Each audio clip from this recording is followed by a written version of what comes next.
What's going on, everybody? Welcome to the FantasyHolics live coverage of the 2023 NFL Draft.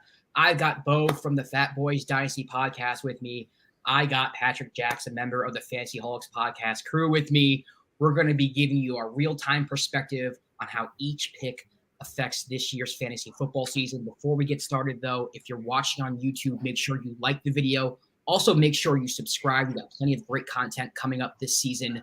You don't want to miss out. We're going to be covering everything from redraft to dynasty to IDP, PPR leagues, standard leagues, super flex leagues, anything you name, we will be covering it, all that good stuff. Bo, Pat, how are you guys doing today? Josh, I'm happy as heck to be here. Definitely missing my fatter half, if you will, with him down there in Kansas City. But he's representing well down there. Hopefully he can get a boost on somebody's shoulders, get some live video feed on the FantasyHolics page, and represent us well down there. Happy to be here with you both, though. Pat, what's up, man? How are you? It is Christmas in April. It's Christmas in April. Christmas in April. I'm looking for Brant right now on the. It's kind of hard. Right. Might be hard to see. Listen, we might have to play Where's Waldo or Where's Brant, where if a FantasyHolics listener finds Brant, we give you a prize or something like that. I think that's what we're going to be playing. It's one of them things, Josh, where if you see a crowd of people on TV and there's a big gap, but you can't see who's standing in that big gap, it's probably Brant because he's wider than he is tall. Right. That's the first clue, everybody. There it is. Yes. Sits on many phone booths to make sure he's in the picture for the live videos. That's nice of him. Yeah. All right, so let's get started. This is 2023 NFL Draft. You know, obviously the Panthers are going to be the clock first, but it's going to be some time before that actually happens. So I want to get your perspective. Bo, I'll start with you. What do you think the overall impact of this year's class will be from a fantasy football perspective? Yeah, so I think we're seeing this year more so than any year, there's less of an impact in this class top to bottom. The top end talent at a lot of these positions is really good, but then it falls off pretty quick. And it's just a lot of, I think there's going to be some guys that are diamonds in the rough in this class. And we all know landing spot matters, especially with Dynasty. But for me, I think comparing this class to last year's class or the year before that, it's really watered down at all the main positions, minus the tight end position. This might be the best tight end class we see for many years. Pat, what about you? I think it's kind of deep at receiver, but I agree with Bo. It's like, doesn't it feel like people have been trying to acquire picks for this draft for a long time, and it's here, and it's almost I was trading for this class. I mean, if you're not getting Bijan, JSN, it's I mean, my Dynasty League 2023 draft picks were like, gold. It was gold for a few years. I'm not going to lie. It was like, oh, the running backs coming out of this class are going to be crazy. The talent's coming out of this draft is going to be crazy. But you're right. That's kind of the feeling I'm getting as well. Now, there are also other dynamics going on, right? Now you have Trey Lance, who is a 49er right now. Many are speculating he might be traded tonight. Do any one of you see that happening at all? Yeah, you know, I want Trey Lance to be in San Francisco from a fantasy standpoint. I think a lot of us that have been doing Dynasty, especially for a while, including super flexes, Trey Lance has been a hot commodity since he came into the league.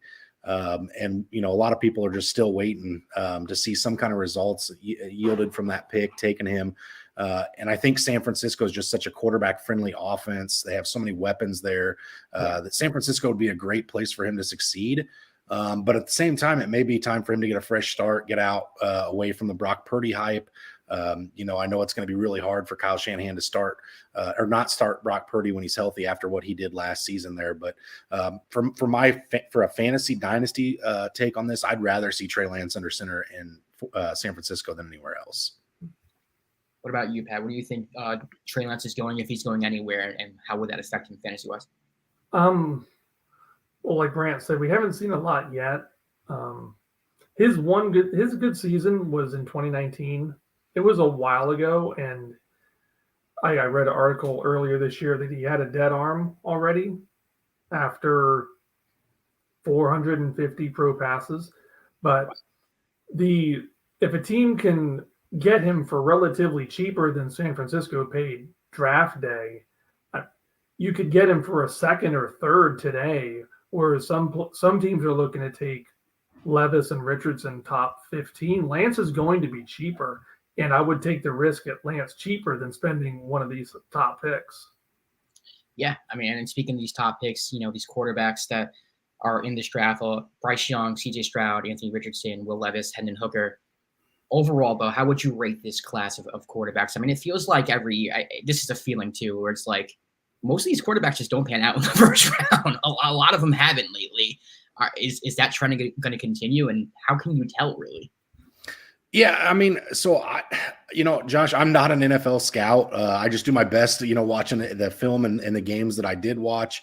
For me, I'm always late to the party with a lot of these things, but the Anthony Richardson thing, I see Ryan over there commenting on it. It brings it up perfect timing. I think Anthony Richardson's a prime example that, up until like the combine when he just blew it up. I mean, he was easily the fourth quarterback in this class based on what he did last year at Florida. I am an SEC guy. I'm a Mizzou fan. I wasn't impressed with what Anthony Richardson did or didn't do so much in Florida last year. I understand he's got just a massive frame. He runs quick, and it could be super fun for fantasy. I'm just not sure that translates to being a good quarterback in the NFL. I do think there's some talent here. I think Will Levis is going to end up being very solid. I think Bryce Young is going to be solid even with his height. CJ Stroud scares me a little bit, but I've been scared of him prior to seeing those test scores that came out. So that doesn't really change anything for me. But again, if these guys go to the right spot and get the right weapons around them, I think there's a chance they could be successful. But if you compare them to like the quarterback class with like Trevor Lawrence, Justin Fields, Trey Lance, I think they come up short of that class.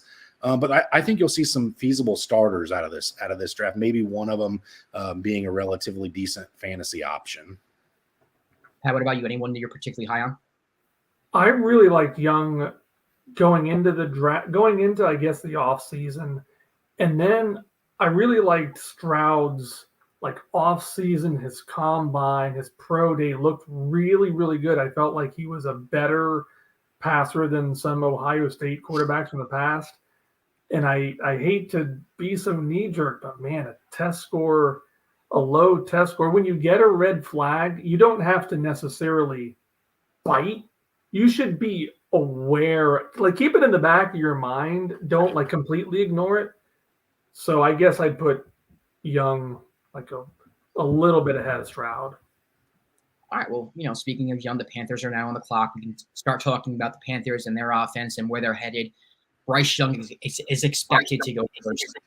It's not really official, though. So, I don't want to say Bryce Young is going to the Panthers. Let's talk about the Panthers for a little bit before we talk about their pick. They acquire Miles Sanders. They acquire Adam Thielen. Whoever they pick, it's going to be a quarterback. Bo, what situation are they walking into? Do you think that quarterback can be successful right away? Yeah, I mean, first of all, I do. I think the NFC South, as you can see, here, I'm not a fan of any team in the NFC South, but I do think that's going to be a division that's completely up for grabs next year. I'm not. Derek Carr doesn't change the Saints' offense a whole lot for me. So I do think that coming to Carolina is going to be a spot. Adam Thielen is maybe not the greatest weapon for fantasy success, but he's a guy you can get the ball into his hands on short routes, which is great for building a young quarterback's confidence. I love Hayden Hurst, and he also went there from the way of my Falcons to Jeremiah's Bengals, now to the Carolina Panthers. And Hayden Hurst is a guy that he can put together a good season as well. And Brant and I talk about it on our Dynasty pod all the time. Young quarterbacks love dumping the ball off to their wide receivers or their running backs and their tight ends. And then you got one of the best short route guys in football. I do think whoever gets drafted here, bearing it being a quarterback, they will have some instant success. I don't know. Again, it'll have to be sustainable because guys like Terrence Marshall aren't the answer, I don't think. So we'll see what else Carolina does. But I do think there's enough weapons on the surface for them to be successful in Carolina. Pat, do you agree with that?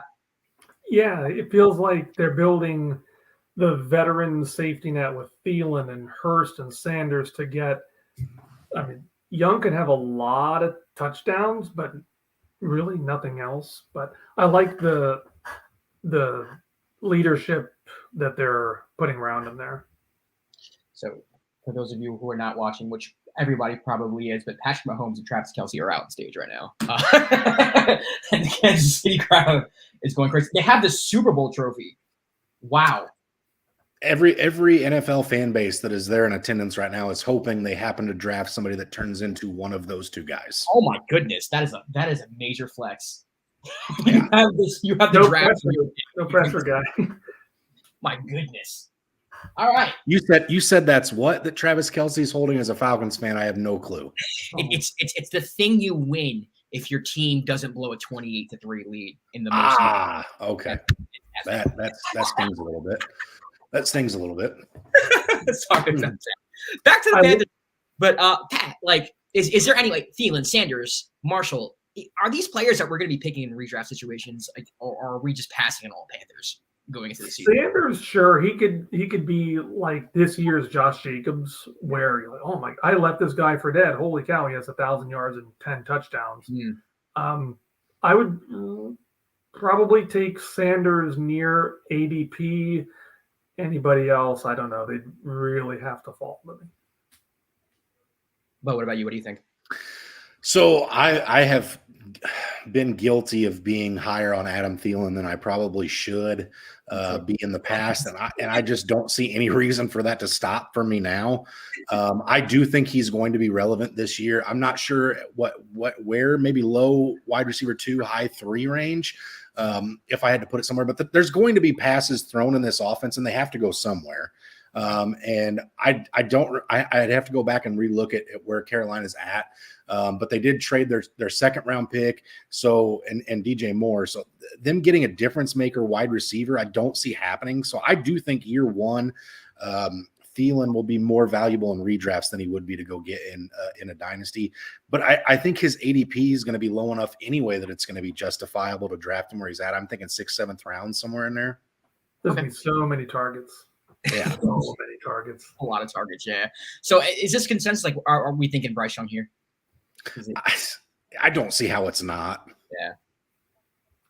I mean, if you're one of those guys who cruises Reddit all day long, there was like a huge Reddit thread that blew up yesterday and the day before that Will Levis and is telling his friends close, near and dear to him that he's going to be a Carolina Panther, and the betting odds went from something like plus 5,000 down to like some sites as low as plus 250.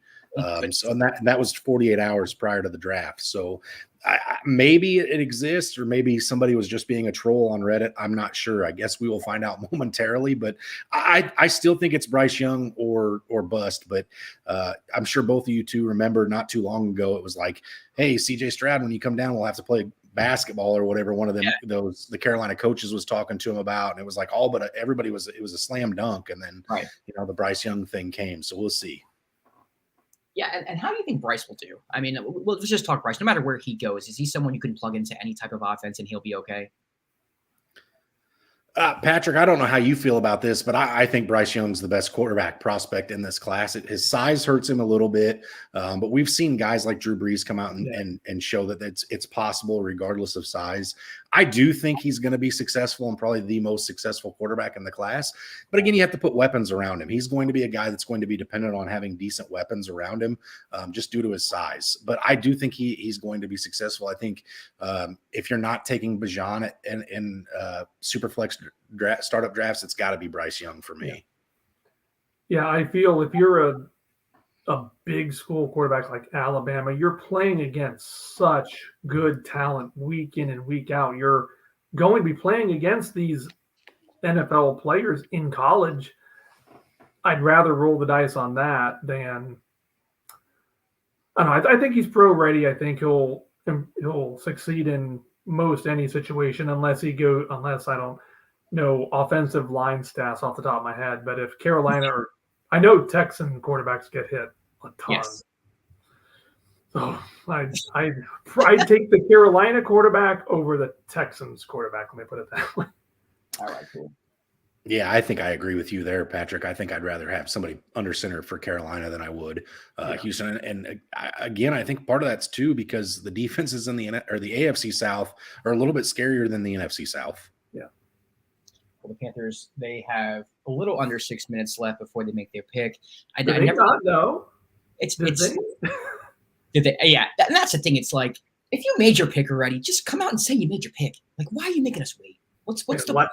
Last year when the Jaguars took Travion Walker, the Lions were there like, we want Aiden Hutchinson now. They were very right to do so, by the way. Hey, if Kevin Costner taught us anything on draft day, it's that these teams are working right down to the very last second. So we got to be patient here. That's true. I mean, listen, if you have the number one pick and you don't know who you want by now, that's a bad sign. It's probably not a good sign. Yeah, probably not a good sign at all. Bryce Young, he really doesn't look like he knows. He looks very calm. Maybe there's a trade coming. Well, it wouldn't shock me. They're still wheeling and dealing. I mean, it's got to be Bryce Young here. I just Carolina. They have no quarterbacks on the roster. You don't trade all that you traded to move up and not have your guy in mind. They've probably known all along since day one. But if you come out and leak it, nobody can come and get you. There's a chance Kansas City may be so worried that they're going to send Patrick Mahomes to Carolina, right? But if Carolina comes out and says who they're taking, and Kansas City can get their guy later, then they may wait, right? That is not a hot take. That was just satire. It's funny. I got the stream going on in the background, but I have no idea what anybody's saying. So right now, Twitter's my best friend. Gonna have to go on Twitter. I had a tornado warning alert for the first about 5 minutes of the draft, so I'm pushing through. I'm gonna watch the draft, tornado warning or not. And wow. I wasn't sure what I missed, but it just popped back in, and though they're clapping, there's some clapping. There we go. Looks like they made their pick. What are they saying? Is that you, Patrick? Is that the volume coming from you? Yeah. What are they saying?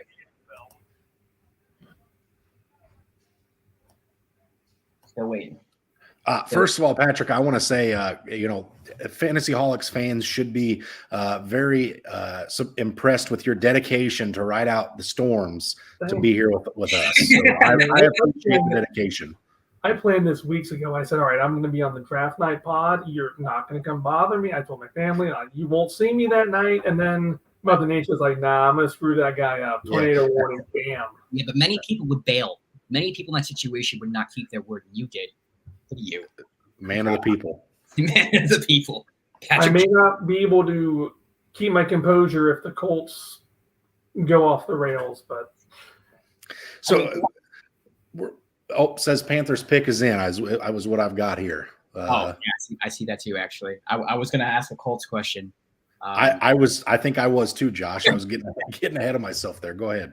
Well, no, you can go. I'm going to wait for the Panthers pick, though, if you want to ask a question. Yeah.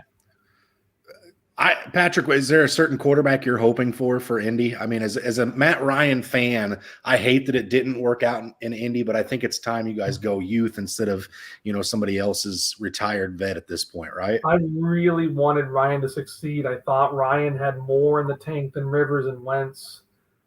It felt like they just quit whenever JT got hurt, and they were like, let's pack it in for a top 5 pick. And then when they packed it in for a top 5 pick, they wanted Anthony Richardson, which I think might be the most risky top 5 pick. Sure. I'd be fine with Minshew for a year. I really like Caleb Williams.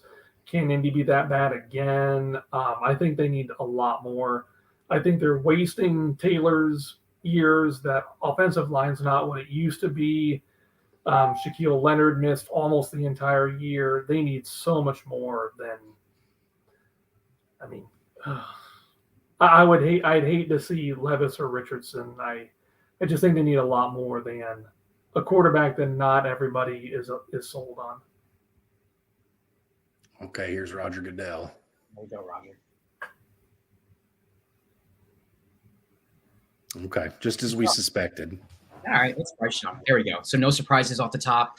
Carolina in the house, Bryce Young.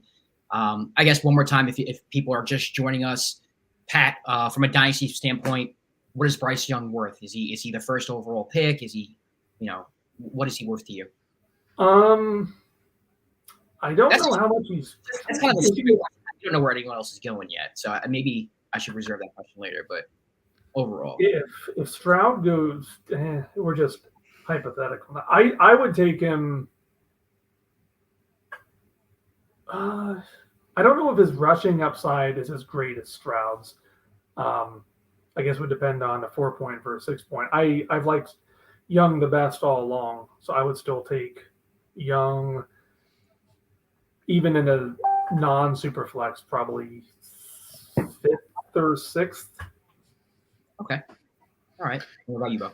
Yeah, so I'm not gonna pull any punches here. I think I'd be doing a disservice if I did. But Bijan Robinson is the 101 for me. I don't care what kind of league it is. I don't care where he gets drafted to. Doesn't mean anything to me. Bijan Robinson is that dude in this draft class.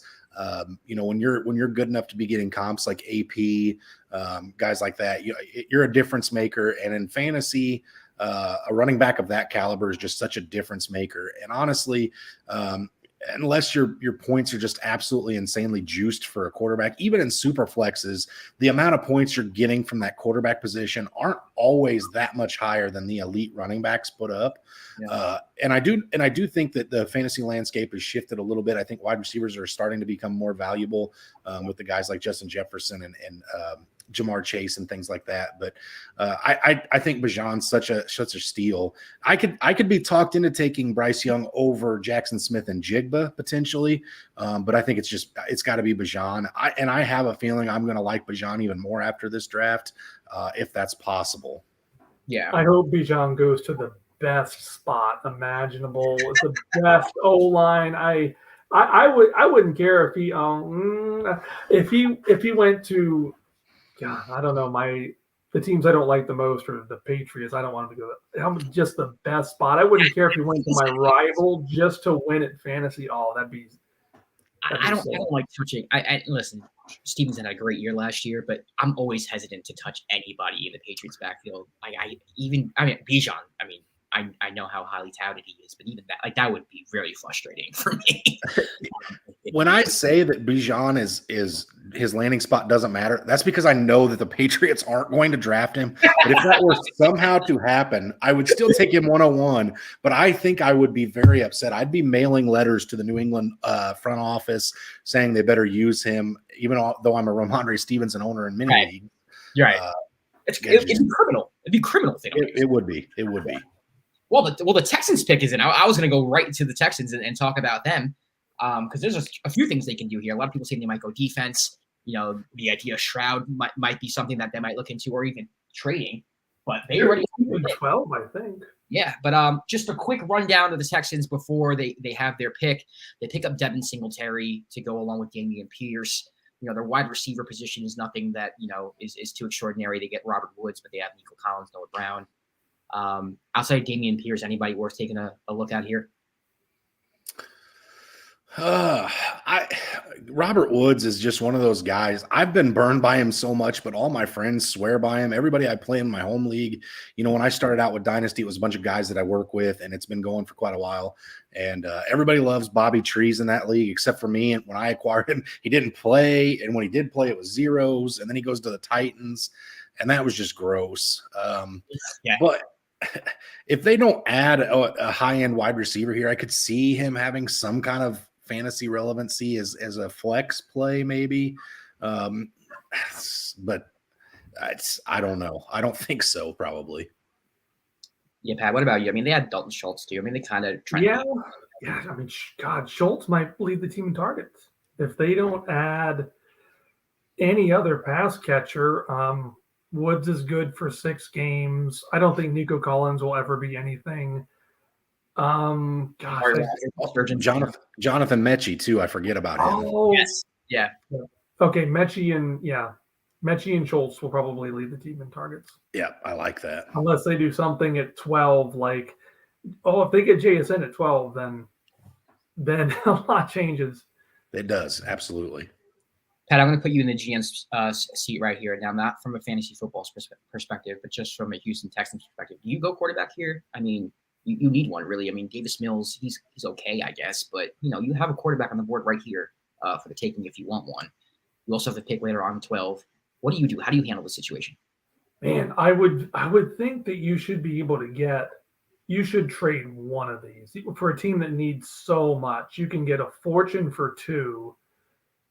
You could probably move back to say, I don't 5 through 10, and then if you can move 12 for something near 20, you're still getting great picks. Yeah. There'll still be a lot of talent on the board and needing so much. I'd almost, it's tough to, you're damned if you do, you're damned if you don't. If you don't go QB here, and then Stroud, Levis, and Richardson are gone by 12, you're like, oh boy, it's not an envious spot to be in, but I would, oh man, a defensive player like Tyree Wilson or Jalen Carter here, and then, or you move up from 12 to 8. Oh, they took Stroud. Wow. They took Stroud. I didn't expect that. I thought they were going defense here. All right, CJ Stroud to the Texans. Man, if they get a receiver at 12, this pick's going to look really good. You like that? Okay, so CJ Stroud, now he's going to be throwing the ball to Dalton Schultz, Robert Woods.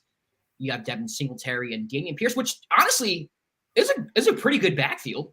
Bo, what do you think? Do you think he's set up for success right away? I mean, obviously that line needs to beef it up a little bit. I think Patrick really hit the nail on the head when you put him in the GM's chair. I honestly thought it made a ton of sense for Houston to address some bigger needs and maybe wait for Caleb Williams next year. I know we're through 2 picks in the 2023 draft, and I'm bringing up the number 1 overall pick in the 2024 draft. Yeah. But, things happen. But I like CJ Stroud. I think he's got the physical abilities to do this. It's the between the ears stuff that I think he's going to have to develop and continue to grow in. As far as you're going from Jackson Smith and Jigba, Marvin Harrison, Chris Olave. I mean, some of the best wide receivers we've had in college in the last decade, to Robert Woods, Nico Collins. It's the cupboard's not full, my friend. So I hope the Houston Texans do this kid a favor and draft Jackson Smith and Jigba at 12 if he's still on the clock, just to give him somebody he's familiar with year one. And I think if you pair Jackson Smith and Jigba and CJ Stroud together year one, it bumps both of their fantasy value going into next season. So it looks like maybe they'll go receiver at 12. Pat, you're a Colts fan. How does this affect you and how you're feeling about your team right now? Not so good. Oh, man. I hope they trade back from 4. I just really don't want Richardson. I'm trying to be positive and not too biased, but what is it about Richardson? He had one season of I hate the small sample size. Yeah. Like it could have been a fluke either way. I just like sustained production. Like I don't mean to, like, I wouldn't take Hendon Hooker at 4, but Hendon Hooker has like 4 years of solid. His like passer rating or completion percentage is near 68, 70%. He has 4 years of solid production, not, hey, he was hot for a couple weeks. He can scramble. I want something a little more concrete. No, I get that. In a first round pick. I feel like the floor and ceiling of Anthony Richardson is like the size of the Grand Canyon, right? Like you could see him be the biggest bust in the draft at the same time. Like if his skills pan out, his athletic ability helps him on the next level. Like he could be, rushing for like 80 to 100 yards with a touchdown and win you some leaks. Like I feel like that's his ceiling from what I've observed, but also I will acknowledge, the floor that he has as well. And I can see why that makes you nervous if you're picking the next quarterback for your franchise. Will my 2 cents on Indy. I'm not an Indy fan, but Will Levis makes the most sense for Indy. I think I've thought that for quite a while. I do think Will Levis is a super intelligent kid.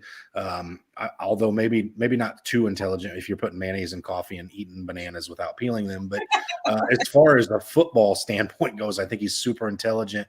I know that, coming into this, a lot of people expected his draft stock to skyrocket because of how intelligent he would be and how well he would do at interviews. But I think if you're an Indianapolis Colts fan, Will Levis gives you a better chance of instant success than Anthony Richardson does. I think Anthony Richardson could be the better player overall long term, but he could also be a complete bust. Yeah. Mm-hmm. So now we got the Cardinals on the clock. Now there was some discussion about DeAndre Hopkins being traded on draft night as well. That would be very interesting. The Cardinals are still on the clock. I wonder if they're kind of working the telephones right now. It might have hurt them a little bit that Stroud just got picked because now there's one less quarterback that's available. What do you think of the Cardinals? I mean, just from a fantasy perspective, because I have two different versions, like the Cardinals as the team. Like I will never bet on the Cardinals, but from a fantasy football perspective, they've always been intriguing to me. You have James Conner as running back, DeAndre Hopkins, Marquise Brown, Rondell Moore, Greg Dortch. They're skill position players everywhere. But for some reason, there seems like something off, right? Like, how do you feel about the Cardinals and their fantasy football prospects? Dumpster fire. I don't want it. I don't want nothing to do with D-Hop would be the one thing. Maybe Trey McBride that I would want to touch on this team next year. But even then, it would be like they'd have to fall into my lap at a place where I was way too comfortable to take them. Even when I'm getting comfortable taking them, I think there's probably other things on the board I'd rather have. I could see a world where this is the worst offensive team in football, especially with Kyler Murray missing time to start the season. I'm not a fan of anything Arizona at this point. All right. And Ryan just in the chat said the Cards trading with the Texans. I don't know how legit this is. So I'm going to be doing some research on this because if that's the case, I kind of want to know what's going on. But as of right now, I saw a whisper earlier, but just a whisper, nothing. Oh, that's all speculation. All total speculation. That's the best part. It's all speculation. Like when you shake your gift before you know what it is. Real Schefter. And they're off. The Arizona Cardinals have traded a number 3 overall pick to the Texans per sources. Wow. What did they? I don't know what they traded. What was the pick? The pick is in already too. Holy cow. Wow. Is this in addition to their 12th pick or did they send the 12th? Yeah, that's what I'm trying to figure out. Schefter just says it's been traded. And I have the volume down, so I haven't really been able to listen to the draft coverage that's going on right now. I don't want things cross sectioning. Brent's in the chat. What's up? Oh, he borrowed his buddy's phone. Brant, listen, if you're listening, when the Seahawks are up, call in or use the link and get on here. We'll definitely have you on. Shout out to Brant. So I wonder what they gave up. I mean, once I see it on Twitter, I'll definitely be sure. It's on the TV that they're the picks in with Houston, but I mean, what you would have had to have given up something here. Pretty, the 12th's not enough, right? What is it? A 12th and maybe a second. Does that get you all the way up to the 3rd? I wouldn't think so. I don't think so either. We were talking about DeAndre Hopkins. This has to be Najigba, right? Does he go this early?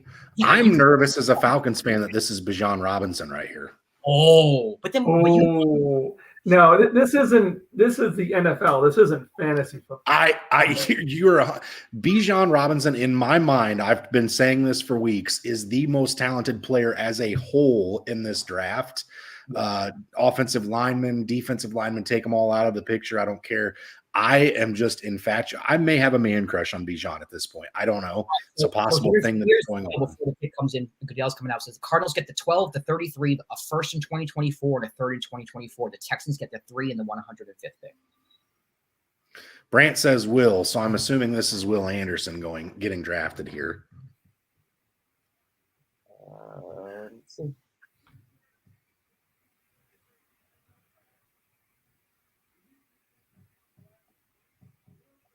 Yeah, Will Anderson. Wow. So CJ Stroud then gets no early weapons here. Nope. Josh, careful. It's dangerous out here. My mic just broke. It's dangerous out here. It is dangerous out here. Okay. So I'm gonna share the tweet because I can do that on here.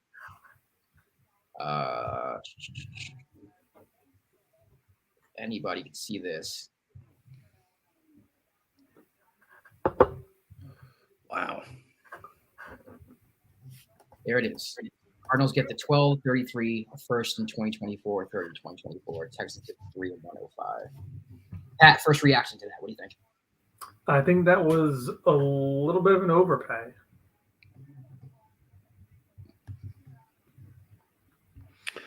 I mean, Will Anderson's he's uber talented. I'm a little shell shocked. I mean, good trade on the Cardinals' behalf. Maybe a little less of a dumpster fire at this point. Man, that's a lot. I'm shocked Houston did all that instead of waiting at 12 to potentially add some more pieces to their offense. But they had a plan coming in apparently, and here it is. I got so excited. I broke my mic stand, man. This is crazy. This is out of control. Josh, we're only 3 picks in. That's you got to contain yourself. We're going to be able to keep this up, man. Things are going off the rails already. It's all good though. So now the Colts are on the clock.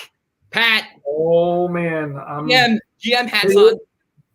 Table flip coming. It's watch the electronics. Any defensive, I love Wilson or God. I'd settle for Levis. I don't want Levis, and then your feed's about a minute ahead of mine, so you'll know ahead of time. I'm going to have to judge off your reactions. So, Josh, just so you know, Ryan has promised you a new mic, so we got that going on. We've also got one of the faithful followers on Sunday mornings, Walleye Wrangler, who used to join me and Brant every Sunday morning, coming in hot.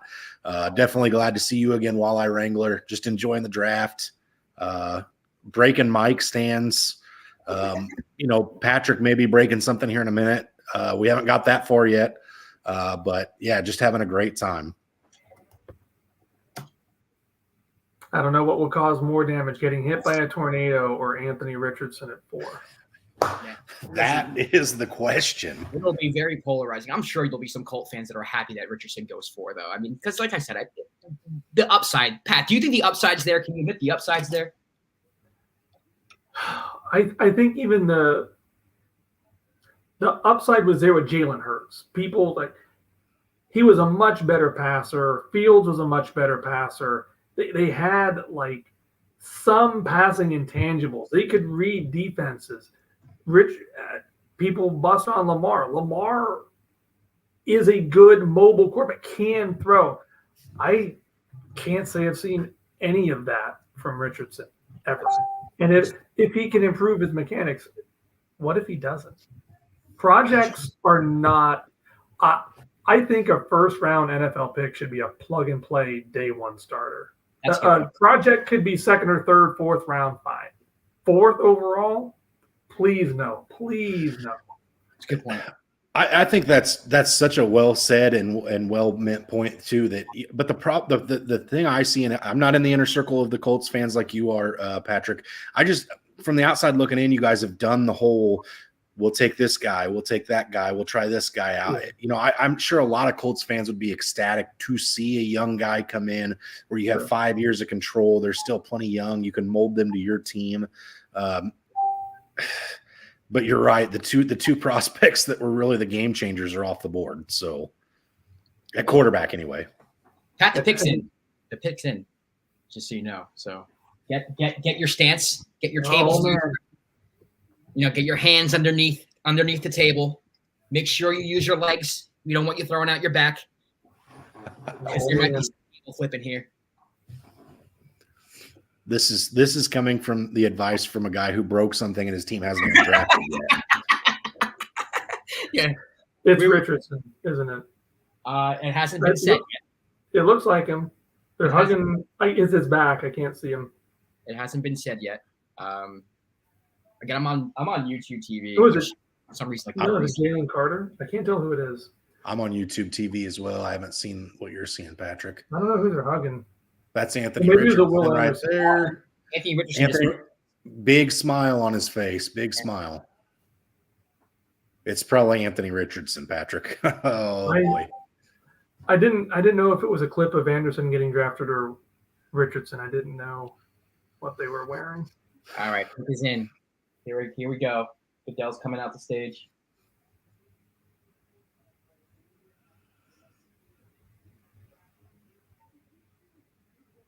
Walk faster, Roger. Hey, Patrick can sweat it just a few more seconds. I've been sweating it for a while. Ever since that day at Pro Day where he hit the ceiling with his throw. Anthony Richardson. Oh, Patrick. Oh. Well. All right. I need the reaction. So let's talk plus side here. Yeah.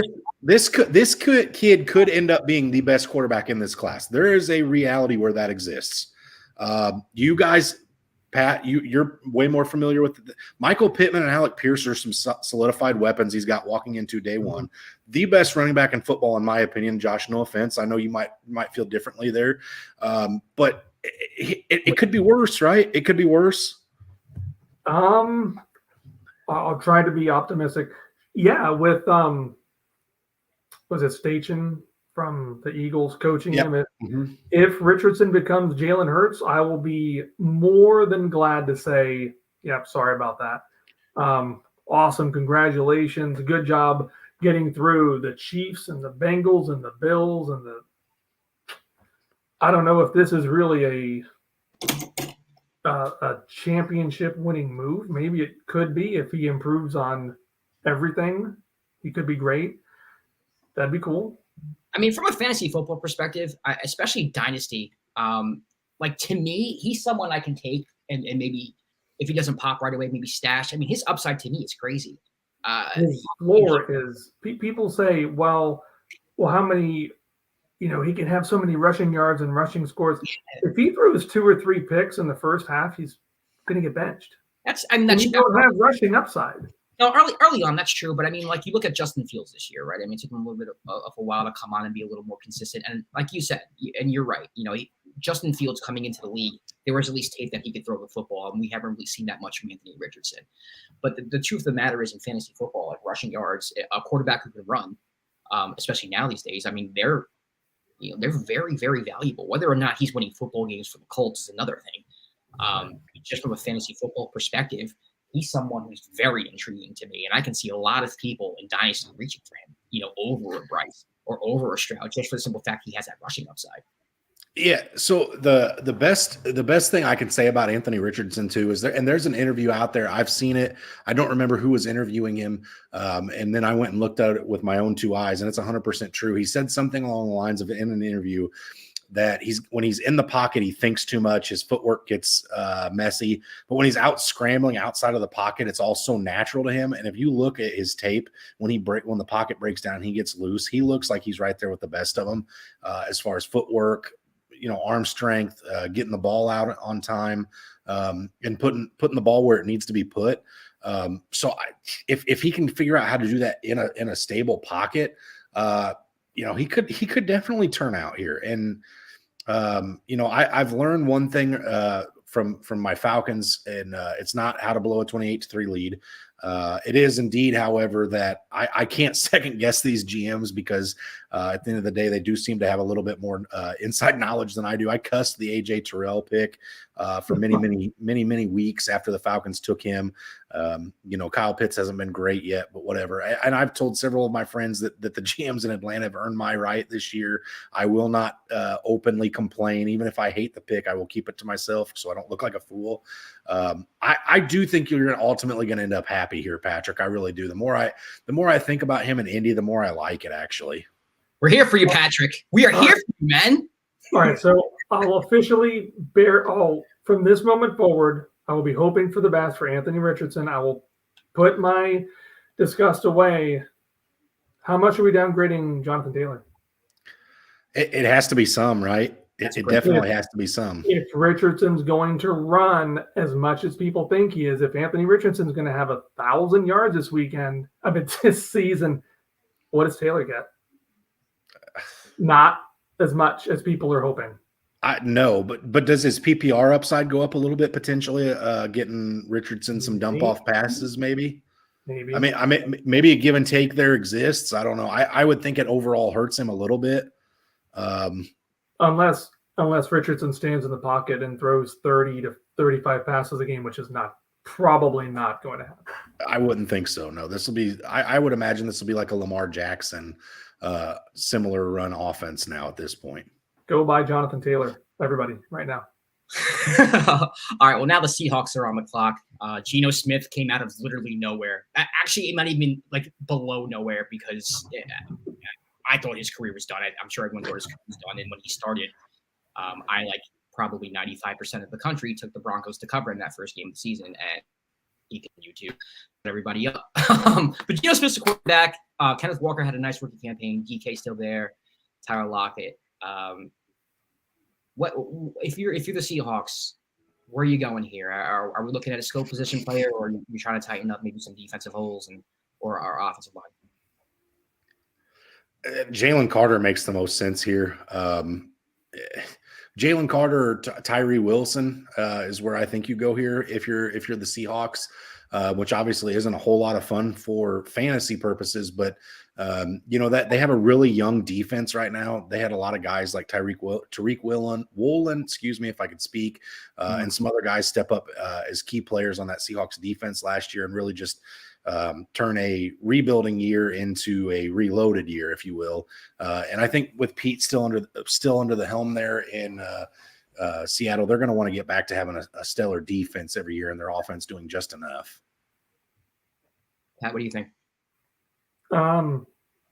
Yeah, I think that was exactly right. Or offensive line.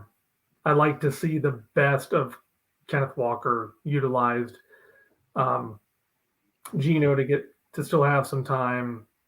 Their offense seems like offensive skill players seem fine. Woolen was a great addition. They've got I think offensive line.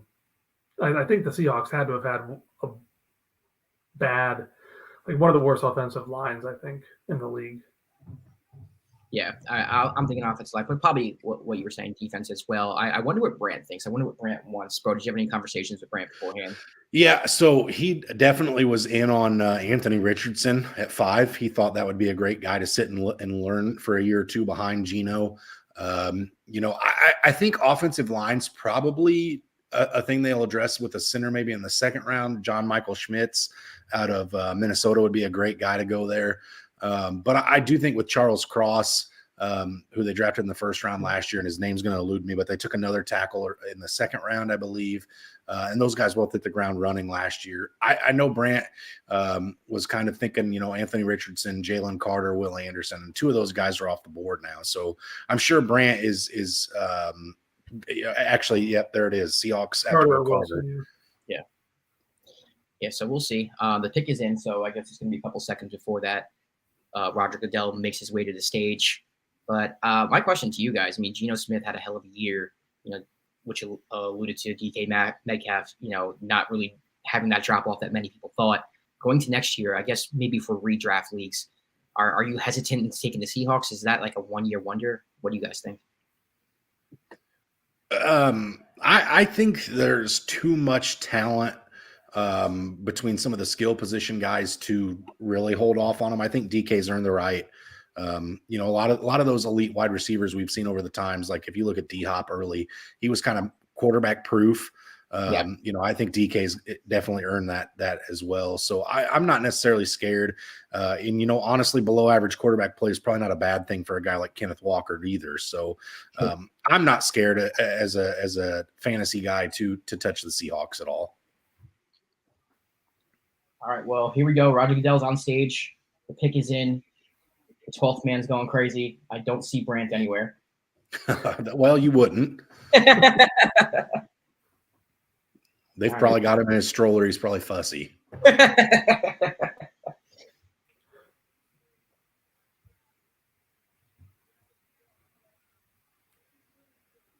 Devin Witherspoon. Wow. Okay. Wow. Best cornerback in this draft class. This is a guy who's local here to where Brant and I are. Started down in Florida originally, came to Illinois as a 0-star recruit, and just let his hard-nosed mentality really develop. I actually spent about 10 hours the last 2 days in a car with a season ticket holder to U of I football. And he just could not stop speaking wonders about Devin Witherspoon and what he would add to a defense in the NFL. He's got the mindset, and that Seattle secondary is absolutely filthy at this point. Yeah. Branch just texted me, messaged me on Facebook, said, I ain't mad. So pretty successful pick. Doesn't really change the fantasy football landscape unless you're new IDP, which I'm sure Seth Berger will give you all of the rundown that you need from the NFL draft on his next episode. I will tell you, it's one of the things that Seth has told me he's reaffirmed over and over again in listening to his DWF podcast, is that great cornerbacks are awful for fantasy football because nobody throws the ball at them. Nobody throws the ball to them. There's no opportunity for them. This came because I listened to a podcast where Seth said the Atlanta Falcons defense had nobody worth anything on there except for maybe, I think he brought up Dion. Oh my goodness, Deion Jones, excuse me. That's one of my favorite Falcons of all time. And I just had a complete brain fart. And I was like super upset because AJ Terrell was coming off like the third best cornerback season of anybody in football that year. And I'm like, what's that about? And Seth said, great cornerbacks are terrible for IDP because they just don't, quarterbacks are scared. Look at Sauce Gardner last year. Nobody wanted to take a chance on him. Why was Quandre Diggs so good a couple years ago? It's because he gambled on so many passes. He got burnt just as often as he made successful plays. So he was great for fantasy that year, not great for the Cowboys. Right. That's true. That's true. All right, let's move on to the Detroit Lions. Almost made the playoffs. A lot of people are picking them, especially with Rodgers gone now, to win the NFC North Division. You got Jared Goff, who kind of had a resurgence. DeAndre Swift, David Montgomery joins that backfield as well. They got weapons, man. Amon-Ra St. Brown. Marvin Jones is still there. What do you guys think of the Lions, Pat? I'll start with you. I mean, do you trust St. Brown? Do you trust a Goff going into next season? Or are you looking to maybe ship a St. Brown in Dynasty because you can get some value for him? No, not in Dynasty. I think they're trending in the right way. There's been talks. Well, Rodgers is gone. There's talks of Kirk Cousins being out of Minnesota. It's their division to lose. They've got so many young pieces. They're going to get another good player here. Should be Tyree Wilson here would be a good pick. They need defense so bad, but everything went so well last. They almost made the playoffs. Should have made the playoffs. Jameson out for 6 games hurts, but I'd be buying Amon-Ra. Yeah. And what about the backfield, Bo? You have David and DeAndre there. We saw Jamal take up all the goal line touches. And DeAndre, I mean, some drafts, he went in redraft. He went first. What do you make of that? I mean, is it the same thing where David just going to take up all the goal line carries from Swift? I don't know. That backfield just it eludes me. Yeah, I'm not gonna lie. I had DeAndre Swift last year, going into last year's guy. I expected to be a top 5 running back in fantasy football, and I just completely whiffed on that. I wasn't even obviously anywhere near that. So obviously he wasn't a Dan Campbell guy. David Montgomery is potentially, since they brought him in. So I think it'll be similar splits. I'm not sure that David Montgomery gets in the end zone a whole lot. The backfield, I'm just not interested in. But I will say, to Patrick's point, Tyree Wilson here, could you imagine a defensive line with Aiden Hutchinson and Tyree Wilson coming at you as an opposing quarterback? That would be a fantastic problem for a defensive coordinator to have. Good luck, Jordan Love. Yeah, there you go. Yeah. Poor Jordan Love. Yeah, I think that would probably be the best. Definitely defense. I mean, their offense. I mean, I wouldn't say they're stacked at every position, but they got skill players. You got a decent quarterback there. I think they need to tighten up the defense here. So I don't think there's going to be too much affecting fantasy football with this pick being made. My question with the Lions is, Goff played well last year, but is he going to be able to continue that going into next year? He's been inconsistent in his whole career. So for me, I understand that there are some wide receivers who are quarterback proof or matchup proof, but I'm a little hesitant to touch a St. Brown in a redraft situation, just because I don't know, but the Lions again, like there are times where they lose like 38-35 and Goff has to throw the football. So you're getting something. They're very better interesting. defense golf throws less. Yeah. Yeah. The one thing I'll say about Jared Goff, though, if you look in his whole career, Robert Woods and Cooper Kupp when he first, those guys were relevant every season. Even if Jared Goff wasn't great for NFL football, he's always been pretty decent for fantasy as far as supporting the weapons that are put around him. Yeah. I tend to think he's going to be all right again this year. I think I'm buying into the Dan Campbell thing. I think I was really skeptical at first when you got a guy in his opening press conference talking about biting kneecaps off and whatnot. It's hard to take that serious, but the results have been anything but. Actually, that sounds like the Lions traded the pick to the Cardinals. Is that what I just read on the screen? Let's look. Cardinals are making moves. Number 6. Yeah, wow. Cardinals trading up to number 6. So once we get the details of that, or once it hits Twitter, I'll share that screen as well. So now it's the Cardinals. Very busy. Very busy. They are trying to make me eat my words of a dumpster fire. We're going to show you, Bo. So they move back to 12, but then they move up to get 6. I wonder what this could be. Does offensive line not make a ton of sense here for these guys? So Kyler Murray's not running for his life. I mean, that's what I thought they would go anyway. Wow. So the Cardinals received the 2023 6th overall pick. The Lions will get the 12, and the Cardinals' second round pick in this year's draft, which is the 34th pick. I like that for the Lions too, especially if if you're not really high on someone at the number 6 pick. That was great. That was a great trade for both teams, honestly. The Cardinals didn't give up all that much, but that's the 3rd pick in the second round, so there is decent value there for the Lions as well. All right, and the pick is in. Here comes Roger Goodell walking onto the stage. Cardinal fans are going, that's a big-ass hat. That hat was like 50 times larger than it needed to be for that woman. You see these hats? I'm usually a minute behind your feet. I'm disappointed. All right, Goodell's on stage.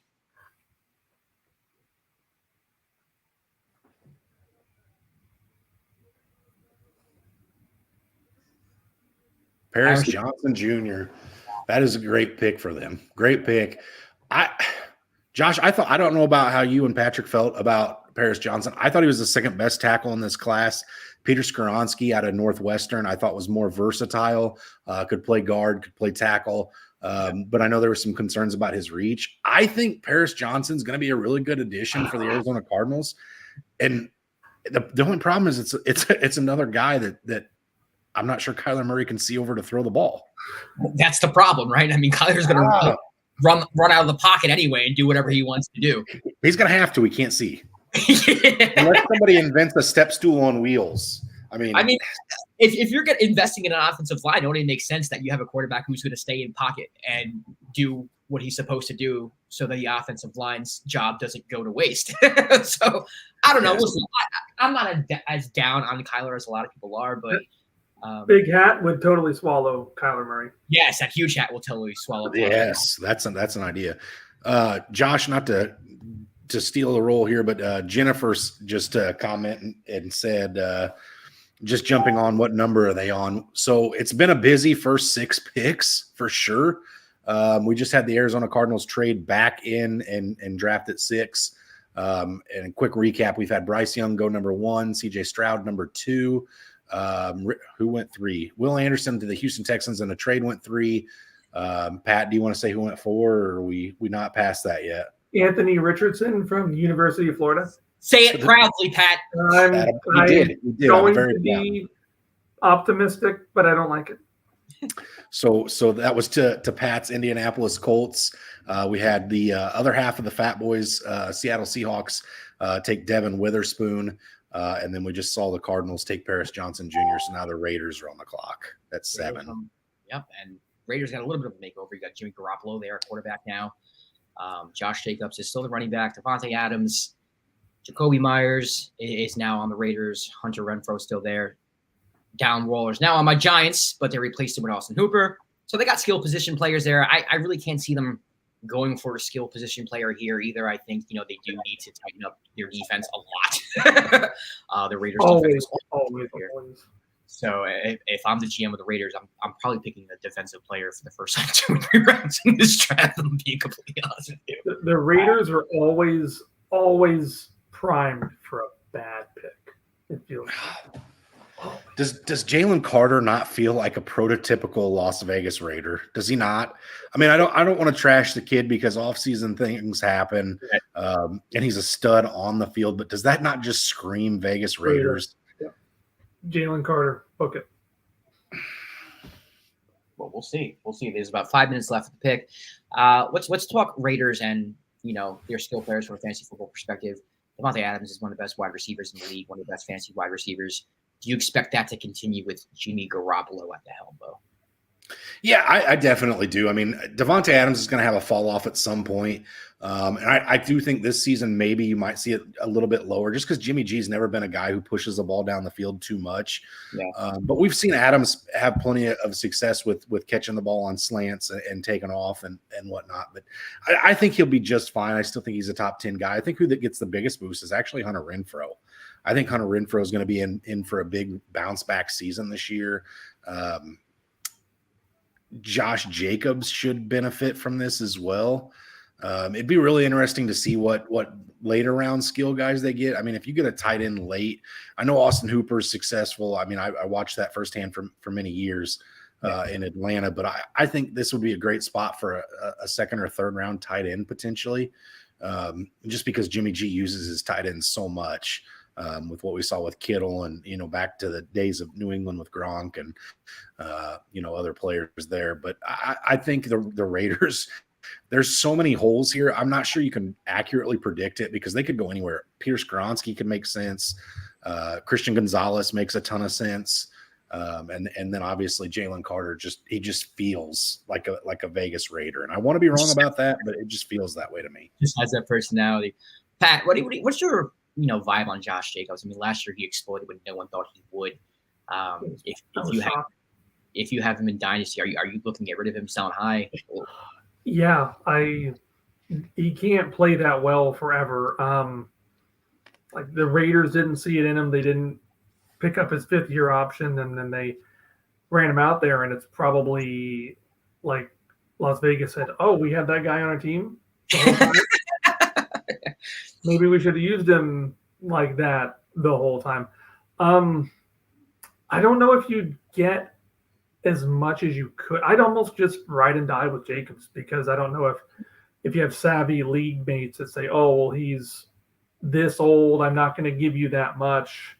I just cross my fingers and hope that Jacobs can put up another year like that, like he did last year.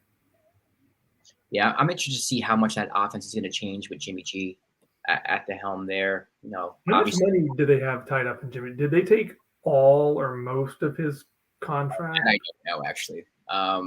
Because this could be Will Levis, couldn't it? Jimmy was a free agent signing. I don't know how the contract is worked for him to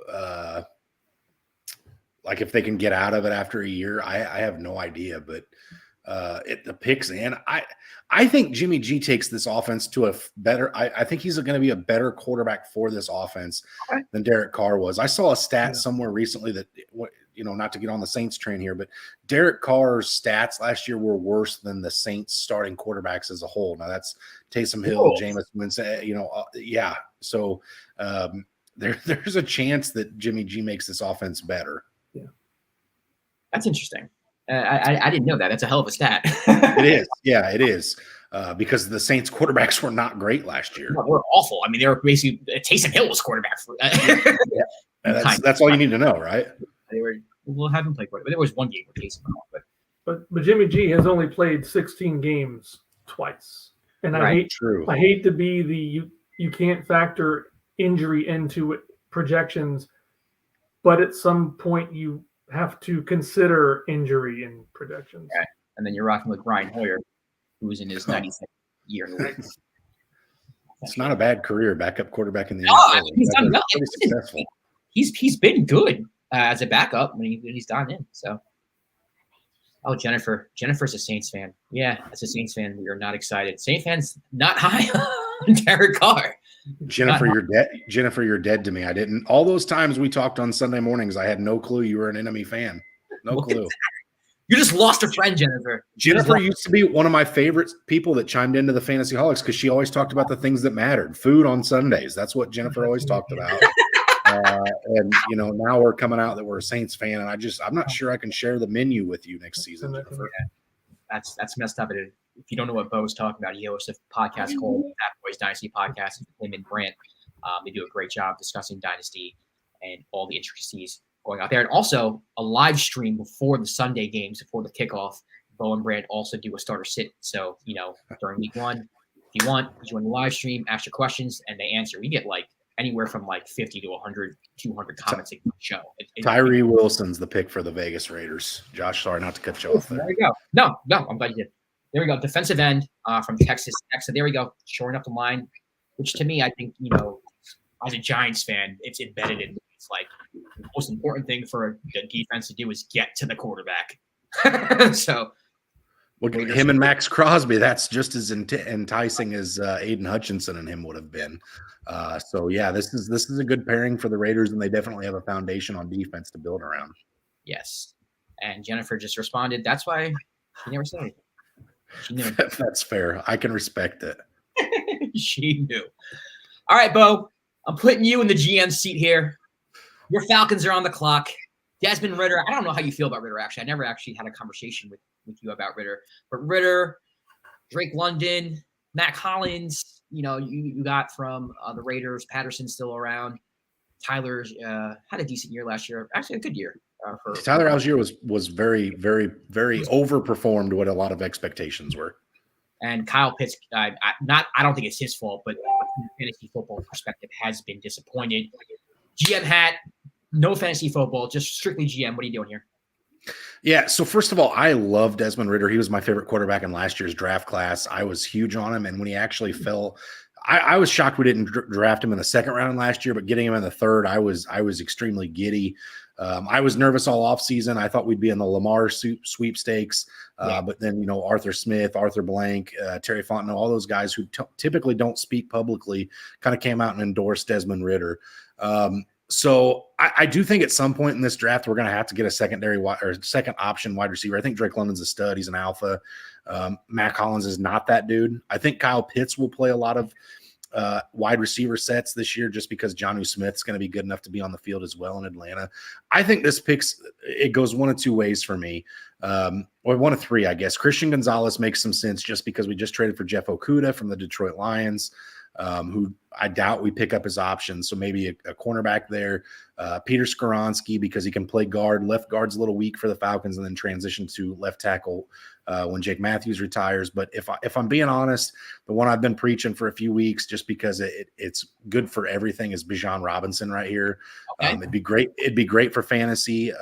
And honestly, it takes the floor of the Atlanta Falcons offense and raises it, and it makes Desmond Ridder. It makes it easier for him to be successful when you have a running game like that you can lean on.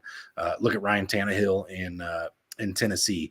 He had so many open passing lanes just because there was so much fear with that running game there. And I think that's similar to what Arthur Smith would want to do in Atlanta. If you remember, he was the offensive coordinator for those successful years of Ryan Tannehill in Tennessee. So I think Bijan makes a ton of sense here. And there's been people on record saying that that's who Arthur Smith wants. We'll see if he gets his guy. Pat, dynasty formats, you got Desmond Ridder as your quarterback, so that Drake London, he's a stud. I think that's undeniable that he's a stud. Are you buying on a London? Are you buying on a Ridder? Are you buying even on a Pitts? I mean, who's been disappointing so far? But do you see there's any upside in this Falcons offense from a fantasy football perspective? Oh, I wasn't that high on Ridder. Bo knows more than I do. Bo's more opinionated, Patrick. That doesn't mean he knows more. I promise you. It just seems like Ridder's a kind of replaceable guy. Pitts has played better NFL football than fantasy. He already had 1,000-yard season. Yeah. And if they haven't had many weapons on the field, he's going to get, I would think he'd get more coverage. So they got London. If they get another skill player, if they get Bijan, then the more open Pitts could be. I think Atlanta's pretty close to being a viable fantasy spot, not just I'll bench all my Falcons this week. What happened? Oh, sorry, I thought the pick was in. I thought the pick went up. No, but I agree with you, Pat. I actually think that the skill position players in Atlanta are like really close to breaking Really out. close. Like really, like Drake London to me, if Ritter, evolves into, even just like a middle tier quarterback, I think he can be a wide receiver one for a lot of teams. Tyler Algier, like he had a great rookie campaign, and Cordell Patterson. But what's the plan with him? I mean, obviously he's hurt. Is he going to play any role here? So Cordell Patterson is a guy that I've grown to love in Atlanta. He got his best opportunity to put anything on display in Atlanta, be more than just a kick returner. And really he's been pretty effective. I mean, there's been some games where he's had 15, 20 carries and he's been, 80 yards, 2 touchdowns. It's hard to be upset with a guy at his age doing that, but I mean, he's so big. He eventually wears down a defense. And that's why last year it was so successful with him and Tyler Algier, kind of that 1-2 punch until Algier took the backfield over later. Just because I don't think Cordell Patterson has the stamina to be that guy for the course of the season. But if you get a true workhorse back like Bijan here or whatever, even if it's the same as last year, I think Cordell Patterson's going to have some fantasy value. I just don't think you'll be able to start him week in and week out. It'll be, on bye week fill-ins and things of that nature. Right. Maybe like a streaming option here and there. And for PPR formats as well. I mean, I think he's someone you can plug into the flex and kind of cross your fingers and wouldn't be surprised if he gave you something even at this age. Well, the pick is in, waiting for Goodell. I'm a little nervous for you, Bo. I'm nervous for me. I will not critique this pick. I will not flip tables. Is there anyone you don't? Is there like an Anthony Richardson? Hendon Hooker. If Hendon Hooker 2 years older than Desmond Ritter already, that can't happen. But even if it does, I will smile and say that Terry Fontenot knows what he's doing, and I will see what happens. You're it's going to be Bijan because you'll get the jubilation, and I'll have the defeat. It's only right. You got to balance it out here. We got to balance it out. We can just both agree that if Bijan happens, I might have to do cartwheels. Lap around the house, something, just because that's been who I've been pounding the table for. But I don't typically get my way. So we will see. All right. Well, here we go. Goodell is taking the stand. I don't know if they're doing something here. Are they presenting something before they make the pick? I don't know what this is. It looks like the young kid to the right of Goodell has the card. We'll see. Okay. This might be one of those fan contest things where the man makes the pick. They must have forgot to invite me. Oh, big brothers and big sisters, Kansas City. So that's cool. That is very cool. Kudos to the NFL for having them on. Awesome. Here we go. The kids he will be announcing. I'm gonna let you say the pick, but when it comes through. What if I don't want to? What if I want to act like it doesn't happen? He's just going to shout Bijan even if it's not Bijan.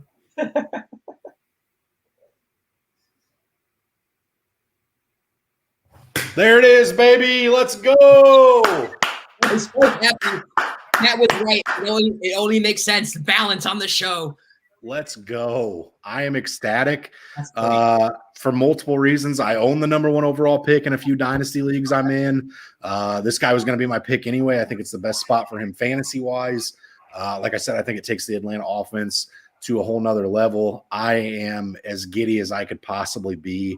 I'm feeling the euphoria, if you will. I may shed some tears. I don't know. I'll try to keep my composure for you guys.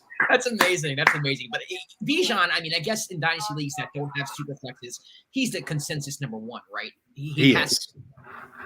Even with the super flex, though, you said this before, where having a quarterback in the second super flex isn't always made out to be what it is. You have Bryce. We know where Bryce is. We know where Stroud is. We know where Anthony Richardson is now. Do you still take Bijan? I don't know how you don't. You know, I'm talking dynasty. I'm talking dynasty here too. In dynasty, yeah, running backs this good are hard to come by. I think at this point right now, I don't want to get ahead of myself. I haven't got into my dynasty startup rankings yet. This guy's probably top 5 right now before I even look at it. There's an argument that could be made that he's up higher than that.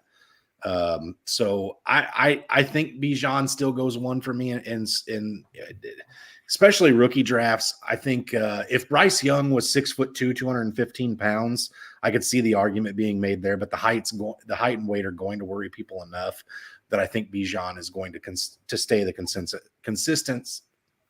Not the number 1 pick. There we go. Number 1 pick. Pat, Superflex Dynasty, Bijan number 1. Yep. All right, there we go. I've heard enough. He's getting the Saints and Panthers 4 times a year. Ooh, what if one of those games is like week 17 of your fantasy Super Bowl and it's a league winner right there. There's a league winner. All right. Well, Bijan, Bo is very happy. Successful night. Happy. Listen, Pat, there's a chance maybe the Colts trade down the line. Who knows? Or maybe Anthony versus pans out. Or he will be the next Jalen Hurts.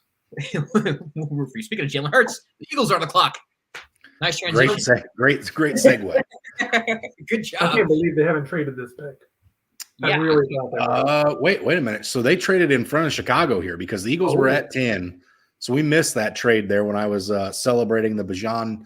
So the Eagles or the Bears were originally at 9 in their trade with the Panthers. Okay. So we'll have to see what do the Eagles have to give up to move up 1 pick. Yeah, the Bears are at 10 now. The pick is in. I don't know if they're going to take a skill position player here. Rashad Penny is now Eagle. Miles Sanders is out. I'm really high in Kendrick Gainwell. I think Kendrick Gainwell is going to have a nice year next year. A.J. Brown, Devonta Smith, Quez Watkins, Dallas Goedert. That rounds out the skill position players. We're probably not going to get anything from the Eagles here, right, offensively. I don't think so, at least from a skill standpoint. There's been so many rumors about how much they love Jackson Smith and Jigba, and I think it would just be so bad for a fantasy standpoint. From an NFL standpoint, how the hell do you match up to those guys? Yeah. I mean, Jalen Hurts, Dallas Goedert, A.J. Brown, Jackson Smith, and what do you do? Devonta Smith, good luck. I mean, I wouldn't want to be in that division. Thankfully, right. I'm not a fan of anybody who is, but it's not fun. Not fun at all. I don't think Jackson Smith goes this early. I think we're getting into the range of Jackson Smith, but this 9 would be a shock for me. Jalen Carter could be great here. In addition to that, what was that big kid they got a couple of years ago out of the University of Georgia as well? They've got some interior offensive linemen that are already pretty beefy. So this would be another great pick. It would be a lot of fun for them. So, according to Schefter, the Eagles traded the number 10 and a 4th round pick next year to move up to the number 9. Wow. Okay. Actually, I like that. I mean, 4th round pick. I mean, picks actually you can get gold in the 4th round if you hit, but really not giving up. If you're the Bears GM and you're fielding that call, do you ask for some kind of guarantee that they're not going after the same player you are? Absolutely. I mean, there has to be something, right? Because why would the Bears move back one spot, or why would the Eagles come up 1? Yeah. I mean, there's something had to have happened there. That's a great point, because if that's a great point. You know, maybe the Bears are like, we're going to take. Maybe the Eagles had some intel who the Bears were going to take, and they wanted that player, and the Bears are kind of like, well, we don't love him. We'll take someone else. Could be. Or maybe they have a guy in mind and they're just, hey, the lower you draft them, the lower you have to pay them, right? So that's also true. Yeah, that's also true. Pat, sorry, go ahead. Go ahead. At this point, the Bears have just turned that number 1 pick into just so much. Yeah. Ryan Poles has done an amazing job in Chicago. Bears fans have to be extremely ecstatic with what they're seeing there. Yeah, I agree. Especially getting DJ Moore, man. DJ was just kind of wasting out there in Carolina, and I think people really don't realize how good he is. You know, from a fantasy football perspective, he was kind of hit or miss for the. And if you're only paying attention to fantasy football, you don't realize like the talent that this man has. But here comes Roger Goodell, and that ugly eagle green background. That is, can we come to an agreement that green is disgusting? Yeah, I don't like it. I'm not a fan. I'm not a fan. I hate the Eagles, and I have nothing to do with them. Their fan base is trash. Sorry, that's not nice. As a 76ers fan, I'm embarrassed to claim them they're fans too. So it's just, who boos Santa Claus on Christmas? I don't know. Evil people. Yeah, evil people. All right, here we go. Goodell announcing the pick right now.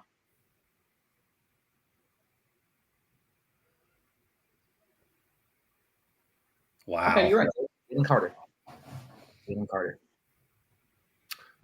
Okay, so Josh, let me pose a question to you and Patrick here. Does he fall this far without the off-field issues that surfaced this year? No, I don't think so at all. I think he goes 3. 3, yeah, 3 or 5. I think NFL teams have been a lot more conscious of taking, outside of Jerry Jones, have been a lot more conscious about like off-field activity and how that might affect them moving forward. So yeah, I do think he probably goes 3. Or yeah, 3 or 5. It's not bad that I brought it up. ESPN's got it on the screen too. I just beat him to. This is what he did. He's probably a great kid. At that age, can any of us say we didn't put the pedal down a little harder than we probably should have? And if he comes out and plays ball, this is an absolute steal for the Eagles, because I truly thought he was a top 5 talent in this draft. And I know Brant and I, we have a Bears fan that's in our dynasty league that is in Kansas City with Brant, and he was screaming for Jalen Carter at 9. And he got his wish. It just wasn't the Bears there anymore. So it'll be really interesting to see what the Bears do on this next pick. Yeah, I mean, talent-wise, the Eagles seem like they got a steal. And also, like, these interviews of the NFL draft always make me laugh. They always bring up, like, the worst moments in the kid's life. Like, your mom died when you were 7 and your grandma has 1 leg. How do you think this? Like, it's like the kid just got drafted. Yeah, absolutely. And they lead off. The first thing is all of his run-ins with the law. Right. Yeah. This is what he's done. Give the kid, like, let him get interviewed, let him get his hat, let him wipe his tears away, then give him a couple seconds. Just let him enjoy the best day of his life, for one day. Let it happen. For 5 minutes. I mean, it's incredible. The Bears wasted no time, so there had to be some kind of an agreement when these two teams talked. I mean, they just had to be. This has got to be Peter Skoronski here. Has to be, right? Get Jalen or Justin Fields some blockers. You have to get Justin Fields blockers 1,000%.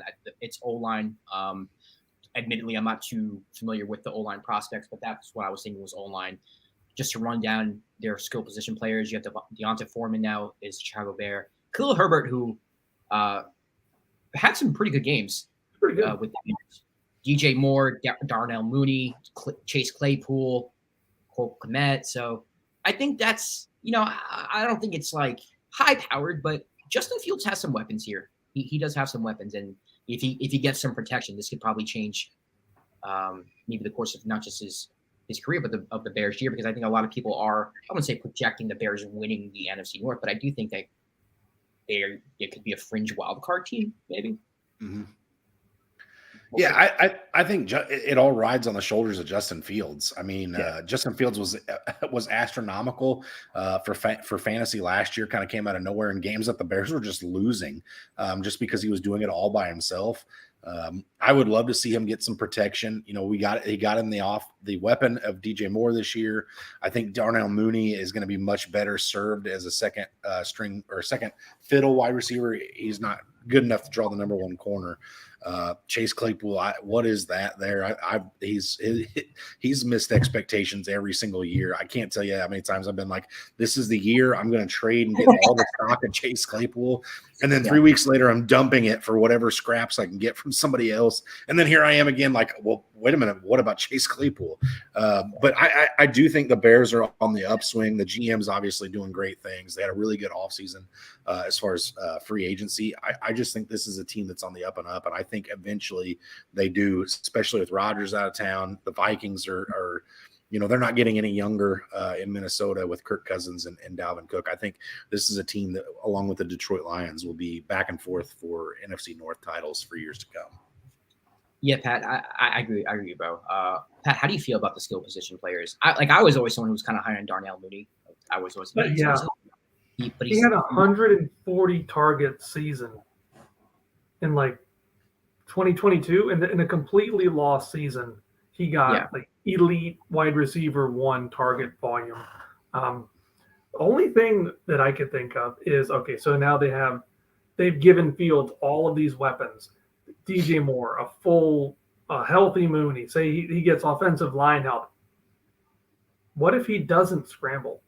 What if he loses? What if all of his rushing yards are scrambles, panic? So now he just stands in the pocket because they gave him so many weapons, and he throws for 260 and 2 every week, and his rushing yards go from 100 to 40. See, but for me, like if I'm the coordinator, I'm dialing up running. Dialing up, yeah. You'll still do it. Yeah, that's the only hesitation. But they've made so many good moves in Chicago. Yeah, and he's too dynamic. I mean, he can break off an 80-yard touchdown. I mean, we've seen him do it. I mean, like that changed the game. Slippery. Yeah, very slippery, very fast. Hey, we've almost seen Daniel Jones take off for 80 yards. If it wasn't for that string that they had across the field at the 5. I think Pat, I think you're right. But at 262 with 2 and 40 yards additional, still a 300-yard total game for fantasy. And I think you're happy if you're getting that out of your quarterback position every week. So I still think he's going to be relevant. I hope he spends more time in the pocket. I wouldn't want to see him flame out super early just because he's taking a ton of hits. But all right, Roger Goodell is now on stage. Darnell Wright, offensive tackle from Tennessee. Oh, well, there we go. Offensive tackle. Darnell Wright. Bo, you said someone else, right? Yeah, I was thinking Peter Skoronski, who a lot of folks had as the number 2 tackle in this class. I didn't familiarize myself a whole lot with Darnell Wright, but I'm not going to ever complain about them getting Justin Fields some protection. I think that's a great move for the Bears, and I hope he comes in and pans out because in the FantasyHolics Superflex League, I rely on Justin Fields. So I hate to lose to other guys on this page in a dynasty league because one of us is supposed to be like a dynasty. But yeah, I just think it was the right pick. We just said the wrong name. So right pick. Got it. Got it. Good pick, Pat. All right, so let's move on to Tennessee. Ryan Tannehill's in the league. I feel like they've been trying to go off him. Malik Willis, I don't want to say he's been a disaster, but he's definitely not what the Titans are looking for right now. Derrick Henry, another year older. I know people were writing him off last year in redraft formats like, this is the year that – and he was fine for most of the year. Traylon Burks, Chris Moore. To me, I don't know, man. I think they need to go – I think they need a wide receiver. I think they need a playmaker. I think they need a game changer here. I'm not sure who that is, but Josh, this offense is so bland. It's like blah. They need something. I got a question for you before we really break down that offense. Can you pronounce the name of the tight end there? Because I sure can't. I can't do it. It's not Chig. Okongwu is the last name. I don't know. Is it? Is that what it is? Okongwu's the last name. Yeah. Good for both of you because I've butchered it every week that we've talked about the Tennessee Titans. I like Okongwu too, actually. Yo, he's a stud. Tougher than the last name. The first name, oh no way. The second name, his last name is Okongwu. Okonkwo? They're okay. There you go. I guess it's just that simple. I've added so many extra vowels, and yeah, it's just so. Kudos to you, Josh. I put you on the spot, and you nailed it. So there we go. If I'm Tennessee here, I get a playmaker. You have to get a playmaker. Or a successor to Ryan Tannehill, like a Will Levis. I mean, it was someone who just has for 4 years. Who's still on the board? Yeah. So what do you think, Pat? Where would you go if you were the Titans GM? The way that teams just go all in on quarterbacks, and now your division now has Trevor Lawrence, Anthony Richardson, and CJ Stroud. It's probably Will Levis. I think it's Will. Okay. That's a great point. Great point. To put butts in seats and not waste Burks, and maybe another. They've got to add another receiver. Derrick Henry's not dead yet. They've got Chig, but they're just so bad. I don't know. I would go Levis or any other pick. Doesn't really move the needle for them. It's a pick for next year, if anything. Yeah. And then you could probably get that playmaker wide receiver in the second, third round too. Yeah. You can wait on a wide receiver here. Are you in agreement there? Levis probably pick you. I want it to be Jackson Smith and Jigba, even though I don't want Jackson Smith and Jigba to go to Tennessee. I'm looking at the next couple of teams coming up. Fantasy nightmare. I'm a Christian Watson truther. Okay. But let me say this. I think if Jackson Smith and Jigba's on the board at 13, which is 2 picks away, do the Packers not just spit in Aaron Rodgers' face and just draft the best wide receiver in this class and just go, oh, here we go, setting Jordan Love up right off the bat?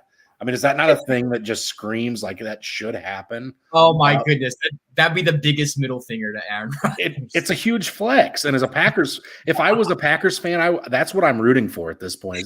But I like I said, I'm a Christian Watson truther, so I can't have that for myself. Right. But man, does it make a lot of sense? I hope there's a camera on Rodgers tonight, and they're showing Rodgers when the Packers make their pick. He's in a darkness retreat. Yeah, another one. He's eating shrooms. I don't know what he's doing. Well, he's a New Yorker now, so he's in New York now. There's a lot more things to do in New York than there is in Green Bay. I'll tell you that. So. Well, that has to be. I don't know. Are the cheese curds as good though? No, probably not. No. New York is not known for their cheese curds. Deal breaker. I'm fat. I'm going for the food. So I don't care. I don't care about the nightlife, Josh. It's not a thing. Pizza. I'm famous for the pizza. I mean, there's cuisine from all across the world, every culture that you can think of. Yeah, but not from Green Bay, Wisconsin. It's not great. It's not great from the cow. Not cheese. I understand that. Yeah, so we're just waiting for the Titans pick here. Honestly, I hope there's no Titan fans listening. I think you have the most boring team in football. Just can't. Just unwatch. Derrick Henry's fun when he breaks off a long run, but I mean, Titans games are just like. They didn't trade back, right? They were picking 11th all along. Yeah, I believe so. Yeah, how are they not worse? How are they picking 11th? Doesn't this feel like a top 3 pick thing? I'm not sure. I can do some research here. What was their record last year? They just missed the playoffs by a game, right? If they just missed the playoffs by a game, they started Josh Dobbs in that playoff. That pivotal game to go to the playoffs with Josh Dobbs twice. So did they had to trade then, right? There's no way they're at 11 on their own. Yeah, they had to do it at some point. I'm trying to find it here. Is that from last year with the AJ Brown deal to get Treylon Burks? Maybe.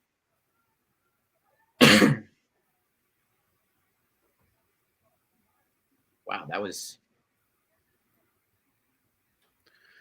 I will say this: Peter Skoronski's got to go in the next 3 picks somewhere. Yeah. He's slid way too far already at this point. Yeah, he's got to go. I would assume. Also, huge flex for this Tennessee Titans fan that's wearing a Barbecue King jersey in Kansas City. That is just unacceptable. That is the cojones. In Kansas City. Again, sorry, boys. I think you knew you signed up to do a podcast, a live video with a fat guy. So I'm going to call stuff out like that when I see it. I love it. I want to learn. Teach me. I could show you a lot. All right, Goodell's out. Let's see who the pick is. I think it's got to be Will here. Oh, Skoronski. Oh. There it is. There it is. Christian Gonzalez is also on the board still, which I think that makes a ton of sense for Detroit still. I would say that's the next pick. Okay. But Peter Skoronski's got to be great for one more year of Derrick Henry, right? I mean, that's got to be. But, yeah, and it's also like beefing up your offensive line to me is never a bad thing. Never. Ever. So. They must have liked him a lot. Derrick Henry, obviously, same game plan. hand the ball off to Henry, throw the ball maybe 15, 20 times, hope you win. But yeah, I think later on, if we're talking Tennessee Titans, they have to get some type of playmaker at the wide receiver position, because that offense is just – I love Henry, but you can't continue to be doing the same thing. All right, so we're back on the lines here. What would you say in your own, Bo? I think it's Christian Gonzalez. Just a few weeks ago, they traded Jeff Okudah to my Atlanta Falcons for a 5th-round pick, and they paid half of Okudah's salary to send him out. So they had something in mind to replace him, and I think Christian Gonzalez is just the type of guy who translates well in a Detroit Lions offense. Yeah. Pat, what do you think? Anyone in mind? Yeah. Yeah, Gonzalez or their offensive line's already really strong. I don't feel like they don't need receiver. They don't. Man, how good would T.J. Hawkinson look on this team? I really don't. Were they that far out of it to trade Hawkinson, and now they're sitting here like, oh shoot, this is just mad. Let me just reset that. What about Will Levis? With Jared Goff potentially on his way out? Is that a thing potentially here? I haven't seen anything that says that they're looking. I haven't either, but originally they weren't drafting at 12, so that is also true. Losing Okudah and getting Gonzalez makes so much sense. It does. It makes the most sense, but we sometimes people do things that don't make sense. Yeah. A lot of times people do things that don't make sense. Most times, yeah.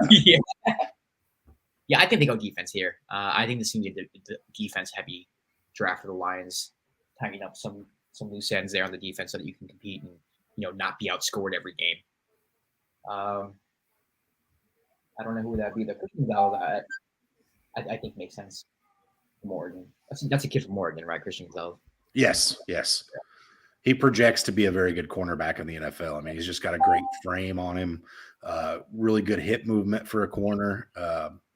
The problem is, though, in Detroit, last year or the year before would have been a great year to have a really good cornerback when you're facing Aaron Rodgers twice a year. Jahmyr Gibbs, holy cow. Wow. Oh, my God. Wow. One of the questions I was going to ask you guys is there our second running back going off the board in the first round? Yes. Obviously, Jahmyr Gibbs, I guess gets compared to Alvin Kamara. I was thinking Denver for Gibbs, but Detroit seems. Wow. So what does this mean for DeAndre Swift? What does this mean for David Montgomery? I mean, 3-headed monster. Is it though, or are you? Well, Swift will be healthy, so split backfield. And wasn't the knock on Gibbs can't catch passes, or didn't catch? He was I think he was the leading receiver in Alabama last year. Isn't saying much. They were Alabama's passing game was well down last year, but he went to Georgia Tech his first 3 seasons, and I'm pretty sure they're that team that runs the option or whatever, the read option out of the backfield, so they don't pass a whole lot. I think that might be why, but he catches passes fairly fluidly. Wow. Maybe he only catches passes. Maybe he's not a good between the tackles kind of guy. Yeah, that could be more a thing. I've always thought he was the second best running back in this class. Yeah. I'm not sure I love that landing spot for a fantasy perspective. I think it just further muddies the water in Detroit. I hate it. That is messy. If he goes somewhere, obviously there's very few places where you can be a bell cow. But if you go somewhere where you're the obvious lead back, Jahmyr Gibbs, I mean, he was somebody who, Bijan is Bijan, but I still think Gibbs is going to have a great career. And he's someone who, with the right landing spot in redraft situations, you could take third round, second, third round. And now I don't know if I want to touch him. If I'm being honest. I'm just watching the Detroit Lions front office and Dan Campbell go nuts over that pick, and I just don't get it. Why? I don't. This is Bill Belichick blatantly saying, "I don't care about your fantasy football." That's what Dan Campbell's doing at this point. He doesn't care about fantasy football, and that's just hateful. It's rude. DeAndre Swift, I think, is the biggest loser in fantasy football. He is absolutely. I think he shut the draft off. He's done. He's like, oh my God! If I'm DeAndre Swift, I'm flipping tables like that. He's having his agent call right now to demand a trade. Yep. By DeAndre Swift. Now. Wow. All right, so let's move on to the next pick. It's the Green Bay Packers. Aaron Rodgers is gone. Jordan Love is in. Aaron Jones, A.J. Dillon, you still have that two-headed monster there. Christian Watson, you were a trooper. Romeo Dobbs. Outside of that, not really much to work with. It would be hilarious, like Bo said, if they got a wide receiver here. Pat, GM. All right. I think they need a skill position player here. I think they're a little short with the skill positions here, especially Jordan Love. You have a quarterback who, you're going to need to protect, so offensive line, but also you need to give some weapons so he can be successful. Pat, do you think they can go a wide receiver here? I think they've already got. They have Watson. Like Watson and Dobbs should be enough. Maybe Michael Mayer. I don't know. Like, what do you have to defend in the division? You have to defend Justin Fields. I thought, wasn't their defense supposed to be a top 5 unit last? So their defense is pretty good. I remember last year the Packers were a Super Bowl contender. I don't think they lost a lot outside of Rodgers. I could be wrong. It's essentially the same team returning. I'd go Christian Gonzalez or maybe Michael Mayer. I don't think they have anything at tight end anymore. Tunyon's gone. Tunyon was kind of just a guy anyways. Josiah DeGora. Oh, that's right. My mistake. I mean, if you want to be completely honest with you, that I'm not familiar with Josiah. So I think that's just enough. They need a lot, though. If Love hits, then they can win the division. I think their defense was still pretty good. I don't think they allowed a lot of points. They just didn't score a lot of points. You don't think they need to place? I mean, you don't have to do it in the first round, but Lazard going to the Jets doesn't really. Yeah, I would think Dobbs would step in, but a slot guy like JSN would be good. Yeah. Oh, where's your head at? I think from a fantasy perspective, I absolutely love the idea of a tight end in Green Bay. I love it. Jordan Love is going to look to build confidence in that first year. Matt LaFleur is going to look to get him confident, and what better way to do that than with guys like Aaron Jones, again, Christian Watson, who can catch a ball short and make just an amazing play happen, and then some kind of a tight end. I tend to lean Dalton Kincaid. I think Dalton Kincaid's just an all-around freak. He's more closer to that Kyle Pitts type. I say maybe like a Travis Kelce-esque type player, whereas a Michael Mayer is going to be more of a traditional inline blocking tight end and then fan out, which would still be great. I want to see it. I want to see a tight end selfishly. I don't care which one it is. I just think for fantasy it would be an exceptional landing spot for a tight end. Okay. They're going over the Jets-Packers trade right now. They got a second round. The Packers got a – this is the pick they got from the Jets, right? Yes. Yeah, this is the pick they got from the Jets. All right. And the pick is in – and I want to go to it. Is Brett wearing anything crazy at the draft? Like hopefully a shirt that fits him. and maybe a bib if somebody remembered to tuck it in for him.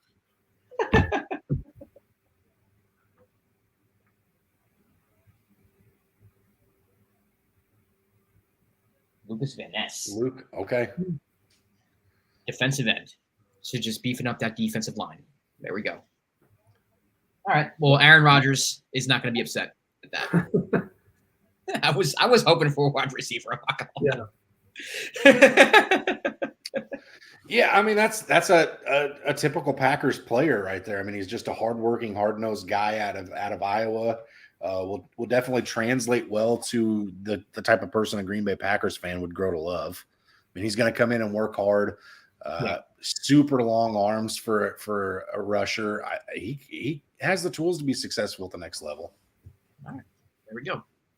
Let's move on to the next team drafting. It's the New England Patriots. We all hate the Patriots, right?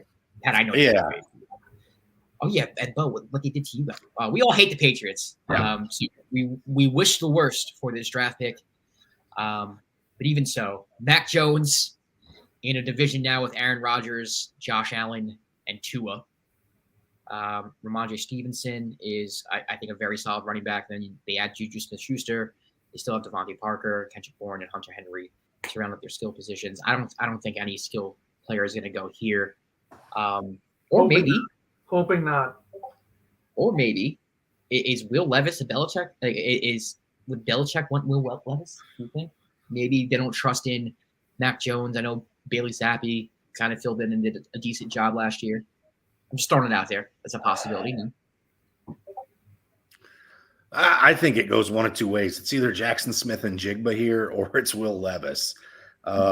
Just because I feel like Jackson Smith and Jigba makes sense, because that's the type of thing Bill Belichick would do to just make me hate myself, or hate him.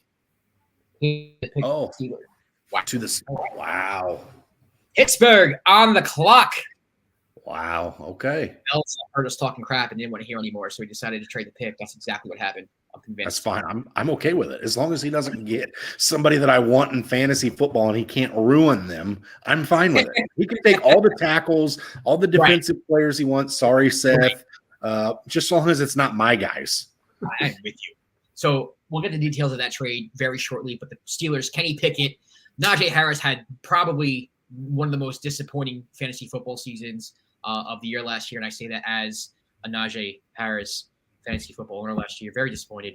Deontay Johnson, George Pickens, who I think has a bright future. Allen Robinson's now with the Steelers as well, and Pat Freiermuth. So I do think they're fine at skill positions here. I really don't see them going taking anybody here from a skill position standpoint. What do you think the Steelers traded up for?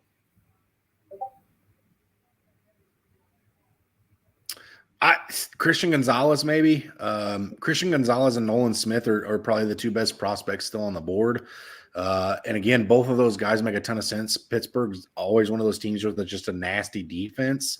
And when you have to play guys like Deshaun Watson and Joe Burrow twice a year, and you have Kenny Pickett, you best come correct with that defense. And Christian Gonzalez and Nolan Smith would both help that. But I would love to see matchups of Christian Gonzalez and Jamar Chase for years to come.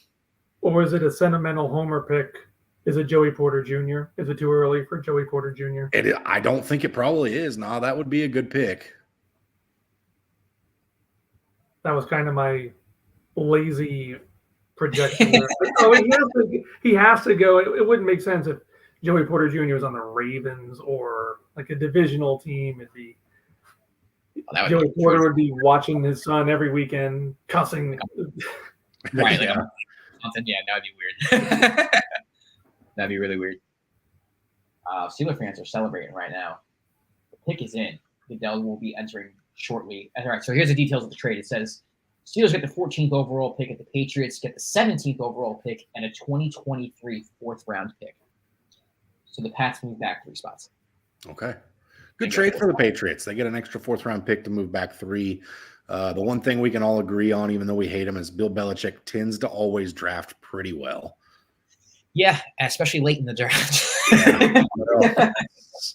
That's true. That's true. All right, so they're wearing a terrible towel. That's another thing I don't like for some reason. Annoying. I was a grumpy football fan. It was a long time ago, that towel. It had to be 30 or 40 years ago. They've got to get something new. Right? They all love it, though. They know it's terrible, though. They know it's terrible. You know how convenient it is? You don't have to go get napkins when you come back with a stadium dog and a beer. I mean, there's too many. It's multi-purpose engineering at its finest. Steelers fans are just very intelligent people, apparently. That makes sense. Come on, Roger. I really don't know here. The Steelers have got me. I'm stumped on this one. Probably defense. Got to be. Yeah. Defense makes too much sense.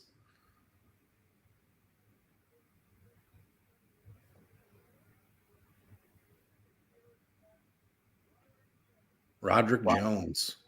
All right. Well, there we go.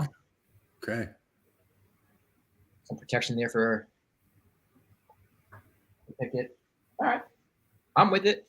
Why not? That has to increase Najee stock some, right? It has to. I mean, if he's a little more decisive and just runs forward, yeah, it should.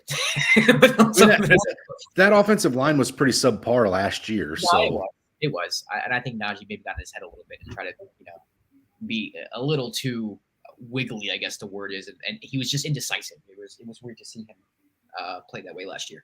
But, Kenny Pickett's stock, I guess, kind of goes up a little bit, which means Johnson's Pickett's stocks, they go up. Are you guys high on Pickett from what you've seen last year? But I'll start with you.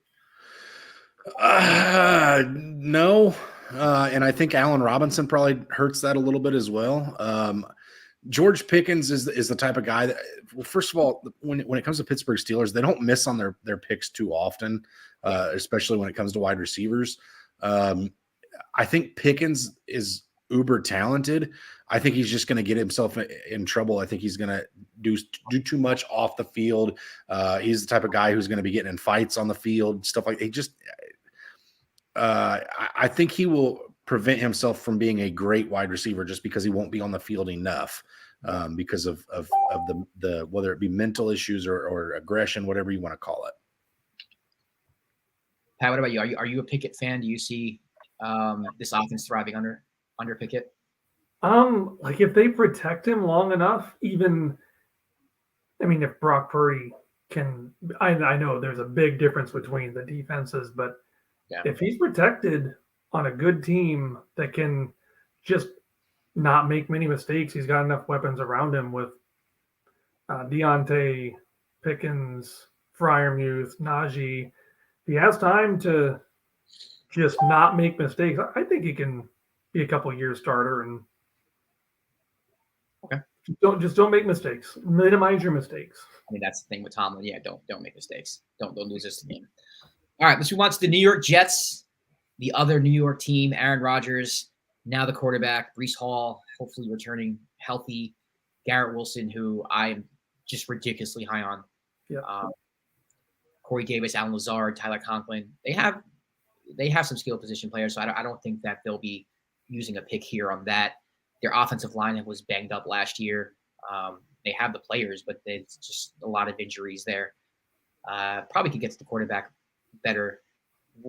I'm guessing they go defense here. I don't think they're going to use this pick on that. You have any intel or any opinion on what the Jets do here? I really don't. I think the defense makes a lot of sense. Again, like you mentioned, you're playing the Bills twice. You're playing the Dolphins twice. Again, Christian Gonzalez makes a lot of sense to match up with guys like Jalen Waddle, Tyreek Hill, Stephon Diggs in a division where you have to see those guys twice a year. Yeah. So I would like to see Christian Gonzalez go here. I think it's a great fit. Again, being honest, I think Christian Gonzalez has already fallen probably 7, 8, 9 spots too far as it is. So I would think he goes someplace soon. Sauce, DJ Reed, and Christian Gonzalez would be. It'd be right up there. Honestly, it'd be right up there with where the Seahawks are right now after adding Devin Witherspoon at 5. Yeah. I think they go defense here as well. Let's talk Aaron Rodgers a little bit going to the Jets. Garrett Wilson, obviously, Aaron Rodgers had Jordy. He had, Devontae Adams. He's made fantasy superstars, and obviously they're talented as well, but he's been the quarterback for a lot of fantasy superstars. Do you think he could take Garrett Wilson to that level where he's a wide receiver 1 and we're talking, hey, maybe we should take him next year in the first, second round? Pat, I'll defer to you on this one if you want to go ahead first. Yeah, I think Rodgers really takes Wilson to that upper tier where we're with some of the older. At this time next year, Devontae Adams will have aged out. And Tyreek will be another year older. It's not that those guys are not only are they getting a little older. I think Wilson will just be up in that almost top 3 tier by himself. Wow, he looked so good last year with just the crap that was getting thrown to him. If he gets accurate passes, we could be easily first round pick next year, like 10 to 12. But the window could be small. And I love him as a player. Yeah. And hopefully his quarterback play stabilizes. He could only have a year or 2 with Rodgers. So that's That's the downside, and then he could be back to a top 5 overall pick kind of quarterback. But I'm not thinking that far ahead. I love Wilson. I think top 5 by the end of the season he could be top 5. So maybe top 5 finish as a wide receiver. Yeah. Oh, interesting. Yeah, I think Garrett Wilson's trending that way regardless of who his quarterback is, and it's not going to hurt him any to have a first ballot Hall of Famer like Patrick or Aaron Rodgers, excuse me. So I think he's definitely going to be one of the premier wide receivers in fantasy football for some years to come for sure. And again, it doesn't hurt having a guy like Aaron Rodgers to throw the ball. And really, honestly, it can't hurt Zach Wilson at all to sit behind him for a year and develop potentially as well too. Yeah, I mean, it can't hurt him at all. And maybe that's what he needs. Breece Hall, another one I want to ask you about, because Breece Hall before Garrett Wilson Garrett Wilson was getting love, but Breece Hall was, I don't want to say consensus, but he probably was the leader of offensive rookie of the year before his injury. Pat, I mean, where are you taking him? Like in redraft situations, are you kind of waiting it out? See if he's 100% healthy. Let's just say hypothetically he's 100% healthy. Is he first round, second round pick in redraft situations? For Hall, it didn't sound like his knee was that bad as compared to say a Javonte Williams. So I don't want to take someone that would miss games that early, but end of the second, Hall looks so good. He was ridiculous. That burst there, had a couple of great games. But yeah, I'm more risk averse than most. I could see some people taking Hall at like 112 or 2-1, but I would late second, early third. I probably won't get him that late, but I get a little anxious if they're going to start Hall on the pup just to be careful for 4 games, and I think that was first or second round pick that I'm not getting for 4 games, But where are you with the Breece Hall situation? I think especially in a redraft, which I know is not my area of expertise, but in a redraft, I think this year he could be a league-winning back just because that offense is going to have entirely way more red zone opportunities than they've had in years past. And Breece Hall is just a darn good running back to begin with. Yeah. Dynasty, he's a little harder to project because, again, he's only going to have that Aaron Rodgers being in town for a year or two. And then, again, you have to reevaluate because although a bad quarterback is decent for volume for a running back, sometimes that volume is not great. So I think I would try to acquire Breeze right now, and then maybe he could be a guy you reflip again when Rodgers leaves in Dynasty. But I think for redraft, I think he's at least top 5 back that has to be taken, if not a top 3. Especially if he's 100% healthy going into this season. Yeah, that makes sense. Alan Lazard, another addition. You have him opposite side, Garrett Wilson. Corey Davis is there, but I think Allen's probably be the wide receiver too. Are we in a situation now where you see with the old Green Bay Packers where it's like just grab whatever receiver you can get that Aaron Rodgers is throwing the football to? Because it wasn't like that for the past couple of years with the Packers. But do you think maybe the Jets can be that way, Pat? I think Rodgers will come in and make the playbook his own, like he was calling his own plays, it seemed there for a while. I'm surprised he didn't bring in more ex-Packers than I was expecting Cobb to go there. And just bring everybody. I think, just bring his safety blanket, because for a while that was a holding point of the trade. I want to bring all my other guys, and right. Yeah, it's going to be fun out in New York. I'll tell you that. My Jet fan friends are stoked to have Aaron Rodgers, but here comes Roger Goodell. He is now taking the stage, so now the Jets pick.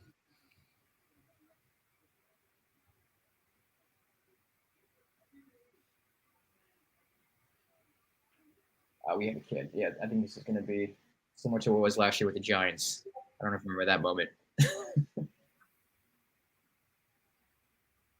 The kid needs to be careful. He's flashing that card all over. If I was more energetic and less lazy, I might just freeze frame that and already know the pick.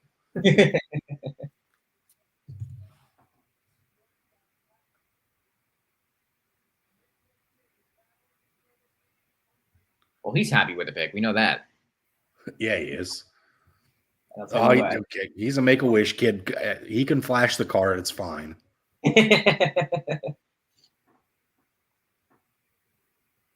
New Yorkers will let you know too. Like if he didn't like the pick, he wouldn't be hyped. Yeah, that's fair. Doesn't matter the age. That's fair. All right, here we go. As long as he doesn't steal the line from the Big Daddy, the goddamn Jets. What if he threw the card as he was getting the crowd pumped up? Hey, from New York.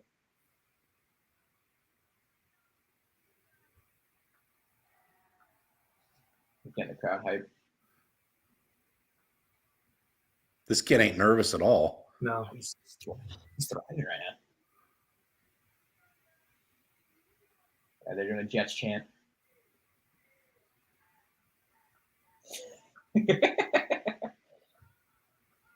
Will McDonald. Wow. All right, linebacker. Okay, Christian Gonzalez continues to slide. Will Levis continues to slide. Some things are happening here.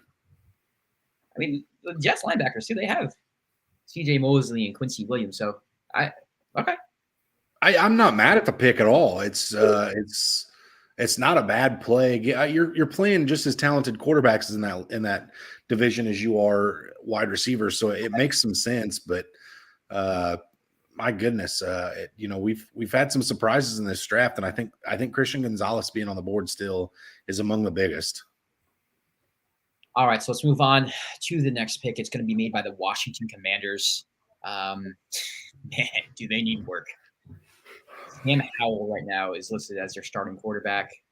Jacoby Brissett is their backup. Jake Fromm is their third. That can flip either way, I feel like. It's got to be Will, right? It's got like it has to be. Right? Like, it has to no be. way you don't draft a quarterback here. It has to be. It has to be Will Levis. I thought there was a chance that Levis was off the board. This may be a spot where you saw Hendon Hooker come into play, honestly. So Levis makes too much sense not to go here. And I've been shocked a few times already tonight. So there's just no way. Ryan here had asked a question. I'm going dynasty focus with this next question. How we feeling about how does he impact Dotson and Scary Terry's value? Sample size, right? I mean, we haven't seen enough to really know, but I will tell you there's other quarterbacks that I would certainly feel better about throwing the ball to guys like Scary Terry and Jahan Dotson than Sam Howell. Not to discredit him at all, but you get one game sample size as a starter. I think that leaves more questions unanswered than it answers. So as a Scary Terry or Jahan Dotson owner, I would be nervous. I don't know if it's nervous enough to panic sell, but I certainly wouldn't be playing those guys in a lineup with extreme confidence. Pat, this got to be Will, right? It has to. The pick is in, so they already know what they want. But this has to be Will Levis.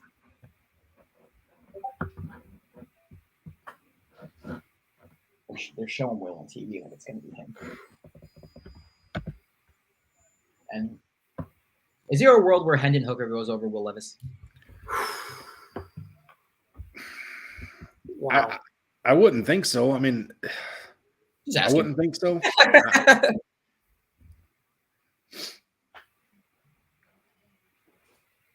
All right, we're at a commercial break now with the Commanders. Scary Terry, Jahan Dotson, Curtis Samuel. I think those are decent weapons. I think if you get the right quarterback with the right scheme, I think you can have them be fairly successful with those weapons. Brian Robinson, after getting shot, was cool. All right. Antonio Gibson, I can't put my finger on what he is. One day he looks great, one day he doesn't. Yeah. So, but I think the Commanders have decent weapons. I wouldn't say they have plus weapons, but they have outside of Terry, everyone else seems kind of be like, all right, you're cool. That's it. Yeah. For a quarterback, the weapons are pretty decent. I mean, Scary Terry could be a top 12 wide receiver on any given Sunday. Jahan Dotson, we saw as a field stretcher last year. You got a bruising running back. You've got a pass catching running back. I mean, everything's there for a quarterback to succeed. I mean, really, the defense is good every year in Washington. So I don't know. This is another one where I'm not really sure I have a pulse on it. If it's not Will Levis, I have no clue here. Yeah, I wouldn't know either. If I'm being honest, I'm so set on Levis that I can't even like think of questions to, like, continue the conversation. I'm just kind of waiting for them to make the pick. Like, all right, let's move on here. I don't hate Sam Howell. I like. You don't him. hate Sam? No. So what do you think about him? He's had 3 really solid years at North Carolina. He was like a first round prospect. I feel last year slipped a little bit. He's played well. He's been consistent. He's got a lot of weapons. I would take Sam Howell over, Ryan Tannehill or the shell of Baker Mayfield. There's a lot of quarterbacks I feel with less upside than Will Howell. We don't know. He sucks. He could be all right. Yeah. I don't think it's that bad. It's not ideal, but I think Howell could surprise some people. Do you think it's enough where it's like, okay, we'll give him a year from what they've seen? Yeah, 1 year. Maybe if they get Michael Mayer here, or I don't think anybody wants to see a fantasy stud fall into Washington. Oh no, there goes that guy. It's completely off my list. No, but you know who's picking next is Bill Belichick still. So there's worse places than Washington. Oh man, well the pick is in for the Commanders. It's been in for a while. I guess they have some ads to run. Yeah, got to make our money. Got to make the money. In the meantime, this live show is sponsored by nobody. But hopefully we're getting there. It's a grind. We're getting there. Gonzalez would be a great pick, I think, having to defend Hurts, Jones, and Dak for 6 games a year. But the defenses have been pretty good, like you said. What do you guys make of Washington not picking up the 5th-year option of Chase Young? That surprises me because he's been really good when he's healthy. Yeah. But I get it. I mean, he hasn't really been healthy, and you don't want to commit that much money to somebody, so you kind of want to prove it. Like a prove you, like just stay healthy and produce like you've always have, and leave money. But he's good. He's just got to stay on the field. All right, here we go. Emmanuel Forbes, cornerback. Wow. Ryan's got some insider knowledge here, apparently. Ryan, that was sent like 2.5 minutes ago. Yeah, do tell. Who's the sources here, Ryan? Yeah, Ryan. Well, you can never reveal your sources. You can't do that. Time traveler. It must be. All right. We got to talk about Belichick now. He's staved it off for about 3 picks, but the Patriots are on the clock now. I can't imagine they're going to go a skill position player here. I don't think they'll go Will Levis, even though there have been some questions about Mac Jones. Probably some like boring pick to either beef the offensive line or some defense. I honestly, Christian Gonzalez, you're in a division with Josh Allen. You're in a division with Aaron Rodgers now. It makes sense, Bo. What do you think? Yeah, I mean, he's made sense for like the last 4 teams that have had a pick, and it just continuously doesn't happen. Again, New England's on the clock now. Detroit's on the clock next. Tampa's on the clock. He makes sense for all of those teams. So, I mean, at some point he's got to fall. I mean, his tape's pretty good. Again, he's got the right frame, the right speed. Everything's there for Christian Gonzalez to be a stud in the NFL. He projects really well long-term as well. But you're absolutely right. This will be some player from South Dakota Tech, whatever, that I've never, ever heard of, and he will end up hitting. That's just this. That's what this will be. This next pick will be a Hall of Famer. There's a better than 50% chance, honestly. It'll be a Hall of Famer. Man, this Emmanuel Forbes tape, I don't know. A lot of the early footage was from high school. He's 166 pounds. Yeah, that doesn't feel very sexy. I much would have rather had Christian Gonzalez there. But what do I know?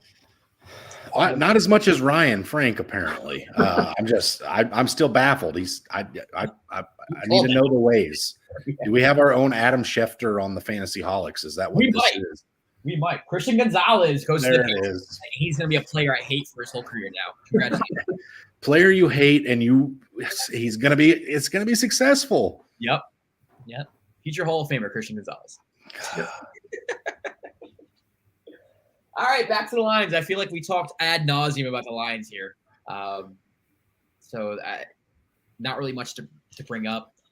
Jahmyr Gibbs is now taking the spot of DeAndre. I think that's very fair to say. You're not drafting a running back in the first round if you don't utilizing them the way I think they're going to utilize him. So Nolan Smith is still there, isn't he? He is. Feels like a great pick. Yeah. What would make sense is the only thing that doesn't make sense is they've killed the value of Jahmyr Gibbs at this point, who was a promising prospect that I was excited about. They might as well kill it with Jackson Smith and Jigba too, because I also own the 102 in several standard or PPR one quarterback leagues. So I was really hoping to get some clarity on who I wanted more between Jahmyr Gibbs and Jackson Smith and Jigba. So I just put them both on the same team, so I want neither. We haven't had a wide receiver go off the board. We have not yet. This is completely opposite of what we've seen in the last couple of years. Yeah, so that's very interesting. They're going to go flying off the board at some point, I assume. Maybe? I would think. We'll see. And they're going to go straight to playoff teams and just someone's going to go to Kansas City. Someone's going to go to, oh man. Yeah, but Holmes is going to get a new weapon. That's exactly what he needs. Who's coming out here now? Someone in a nice white suit. Who is this? Oh, that's Christian Gonzalez. He looks a little bit like Drake London, does he not? From last year, I don't know. Pac-12 guys, maybe that's just the way they're built. I don't know. Right there. All right, here we go. As a shout out to our very own hashtag rebuilding since 57, had Gonzalez slated one pick later at 18 in our final mock draft. He was beat up in the comments.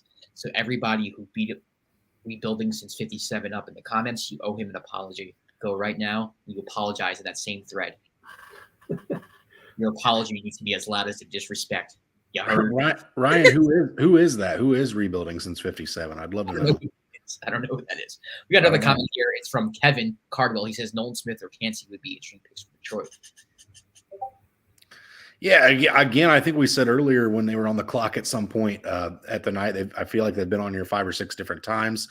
Pairing another good defensive lineman with Aiden Hutchinson just makes too much sense. It'd be a nightmare for opposing quarterbacks and offensive coordinators to scheme against. I think it makes a ton of sense. The pick is not in yet. So it looks like Ryan's saying Derek Gierlowski is the man, the myth, the legend, huh? Yeah, that's Derek. And listen, he was off by 1, but I think in the way that this draft has gone, he might as well have been right. Yeah, absolutely. There's been more things that have happened.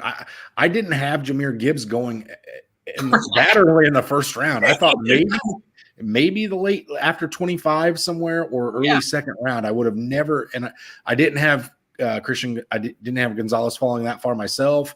I thought Jackson Smith and Jigba would be off the board by this point. I mean, there's just been Will Levis is still on the board for Pete's sake. I mean, where does Will Levis go at this point?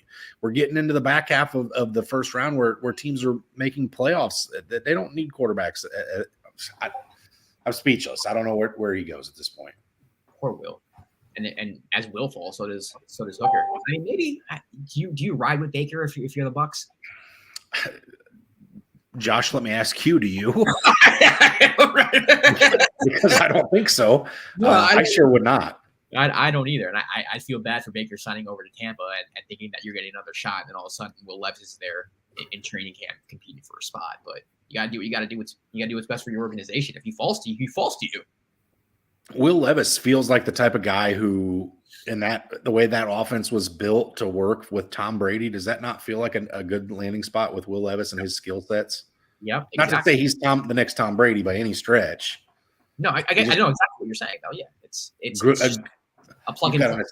Established offensive line that's going to be great for a pocket passer, Will Levis. Right. You've got Mike Evans and Godwin there that are already great pass catchers.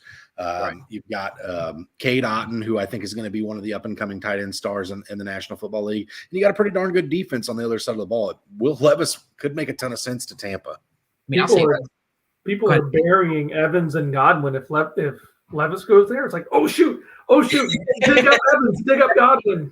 They're not dead yet. Absolutely. I mean, if he doesn't go to Tampa, you have the Seahawks, and I heard a report earlier on TV today.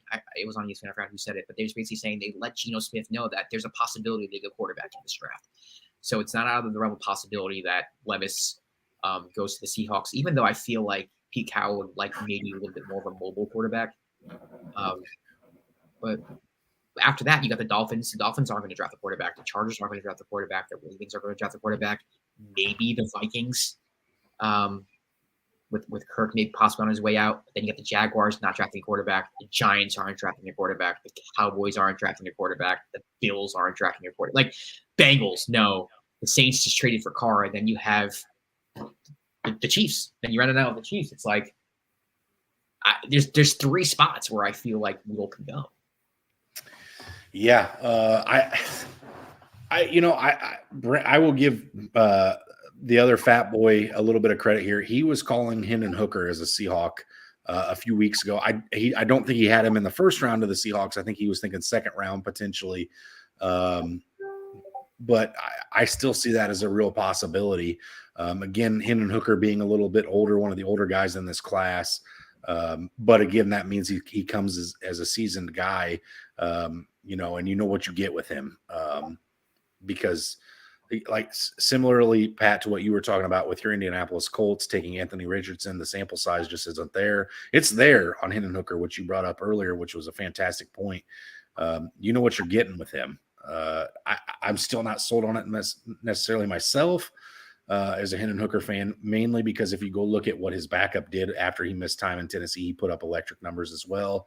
But that could just be lightning striking twice, right? So it'll be interesting to see what will happen with these quarterbacks. We've already had more go in the first round than we did last year, but I certainly thought Will Levis at the very least would be gone by this point in the draft, if not Hendon Hooker as well. Yeah, I agree with that. The pick is in. Just waiting for Goodell to come out on stage, which I think he's going to be shortly. I think, they surprised us going running back last pick. We've talked about how the Lions beef up their defense. I think they go defense here. I'll be shocked if it's a skill position player or anything other than a defender.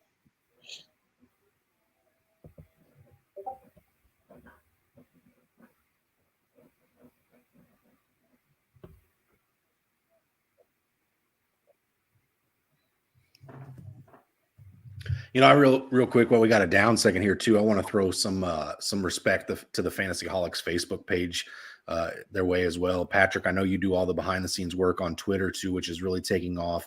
But there's so many people who don't get on camera here at the FantasyHolics that really are the backbone to this page. These guys are grinding the messages that come into the page. They're responding to comments. They're putting out solid content.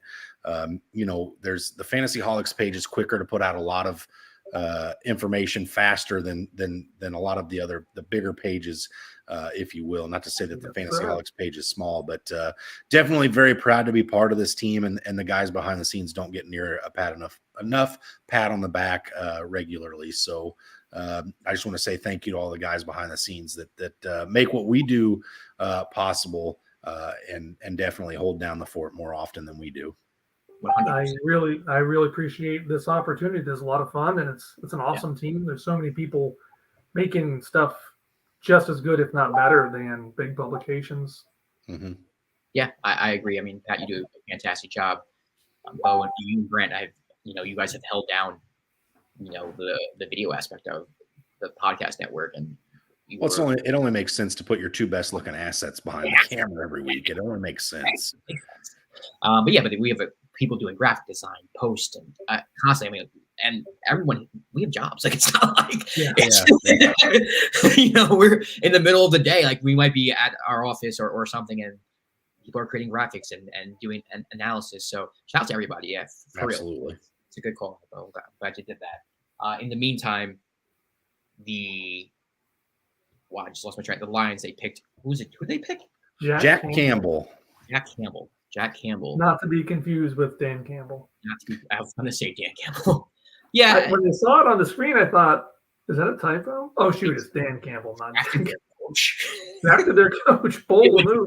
Dan Campbell would draft himself. There's one coach in the history of the NFL. Well, that's because he knows how to chew through kneecaps. He's got to you got to have it, or you're not playing there. You know what we need right now? We need me. We need me. That's right. And again, does a linebacker from Iowa not scream somebody that Dan Campbell would want? I mean, some of these things just fit like a glove, and that's one of them. Iowa seems to produce hardworking talent, right, and that's what Dan Campbell wants. That's what Dan Campbell just got. It may be like his son or a nephew. We don't know. We'll have to investigate that. Obviously, Ryan's got insider information. Maybe Ryan can confirm that for us at some point. But yeah, just not a sexy pick by any stretch of the imagination, but a good pick nonetheless. All right, now the Tampa Bay Buccaneers on the clock. Kevin here says, I've had the Bucs taking Osiris Torrance. They need some nastiness in the middle. Okay. What do you guys think of that? Yeah, I mean, the Buccaneers, I feel like their team is still so close, right? Like, I know last year was bad, but did Tom Brady took a step backwards? It felt like I feel so dirty saying that, just because of how good he was for so long. But I feel like Tampa's close. Any pick they make is probably going to be a pretty good player. They're probably going to have some immediate impact. Again, I hate Tampa Bay, obviously, as a Falcons fan. But they're one of those teams that they're just going to be so close every year. And I think Will Levis is the answer. If I'm a Tampa Bay Bucs fan, that's what I'd be screaming here, just because. Does anybody really want to watch their favorite NFL team start with, Baker Mayfield? They did it down there with Josh Freeman for a while, and then Jameis Winston before LASIK eye surgery, which was obviously not great. And then they had 2 great years of Tom Brady, 3 great years of Tom Brady, but it's time for a fresh face. So. Yeah, I agree. I think if you're peddling Baker Mayfield out there, you're kind of, I don't say waving the white flag, but you're basically pledging mediocrity at that point. And this roster's too good to be doing that. I'm taking Will Levis here if I'm Tampa, but maybe we need Kalijah Cansey. Oh, they just picked Kalijah Cansey. Wow, he is a stud. So Kevin, you were close. It's some nastiness in the middle. That's interesting. There's a lot of similarities in this kid's game to Aaron Donald, beside the fact that they both played at Pitt.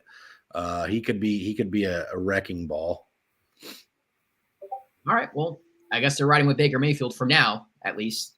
I mean, again, they can see the board and say, all right, well, Seattle's up next. And then after that, there really isn't a spot for a quarterback. You can always make a trade up if you think Minnesota might. I don't know. Yeah, Minnesota makes the most Levis sense, I think, remaining. Yeah. They owe a lot to Cousins, I think. But yeah, it could be off the books soon. It wouldn't surprise me either if you see a team that's already picked trade up, maybe trade their second round pick to one of these teams that made the playoffs and have a quarterback and don't need that position really. 6 hours ago, I would have said Baltimore would have been a hell of a landing spot for any quarterback in this draft, but obviously that got shot in the foot prior to. But yeah, you guys are absolutely right. There's not a whole lot of places here left for Will Levis. Ryan says, can we talk about how the JSN drop is huge for fantasy? He's going to a legit team. I'd say the Chargers, which is nasty. The Chargers would be a beautiful spot. Oh, my goodness. I mean, honestly, at this point, yeah, wherever he goes, you're right. He's going to go to a team that's been to the playoffs that can contend right away, outside of maybe the Saints. I want Kansas City. If I can pick him up and drop him someplace, I want anything you can pair me with Patrick Mahomes. I want everything to do with that. And you take the best wide receiver in this class and give it to Patrick Mahomes. Count me in. But there's really not a whole lot outside of Baltimore. And if you've ever listened to a Fat Boys Dynasty podcast show, you know how I feel about Baltimore and more or less Lamar Jackson. I don't want anything that I like in fantasy going there either. But the rest of the teams here are pretty enticing for JSN. Yeah, I would say the Chargers for sure. I don't think the Dolphins take him. The Seahawks, no. I think he'd be interesting in the Ravens. I'm not gonna lie. I think a lot of the reason why Lamar and wide receivers haven't really been a thing is because the talent he's had there hasn't really been consistent. I'm not saying it's 100% on the wide receivers or play callers and not on Lamar, but if you have Odell and he returns to form, and you have JSN, I think that's, I won't say it's the best wide receiver core he's had, but it's definitely the most dynamic, I feel like. Yeah, my only thing, like Rashad Bateman, if you guys remember back to Rashad Bateman, and the hype train was real with him, and he had his best games as an NFL pro when Lamar Jackson was out. Yeah. So I mean, it leaves a bitter taste in your mouth.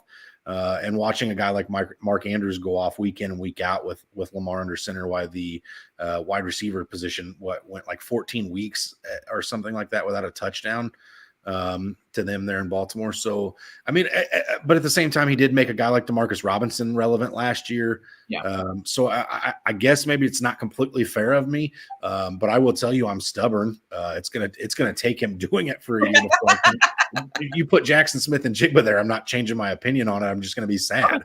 But if he goes out and does it for a full year, I'll apologize. I'm not against it.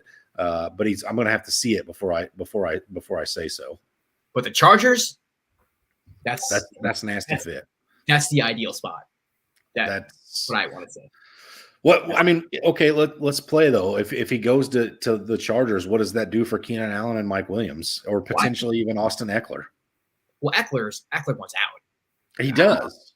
I don't know if he's going to go out, but he wants out. Keenan, I mean, just can't stay on the field. He's on his way out. I think that maybe their route trees are kind of very similar from what I know of JSN. So I don't know how it fits there.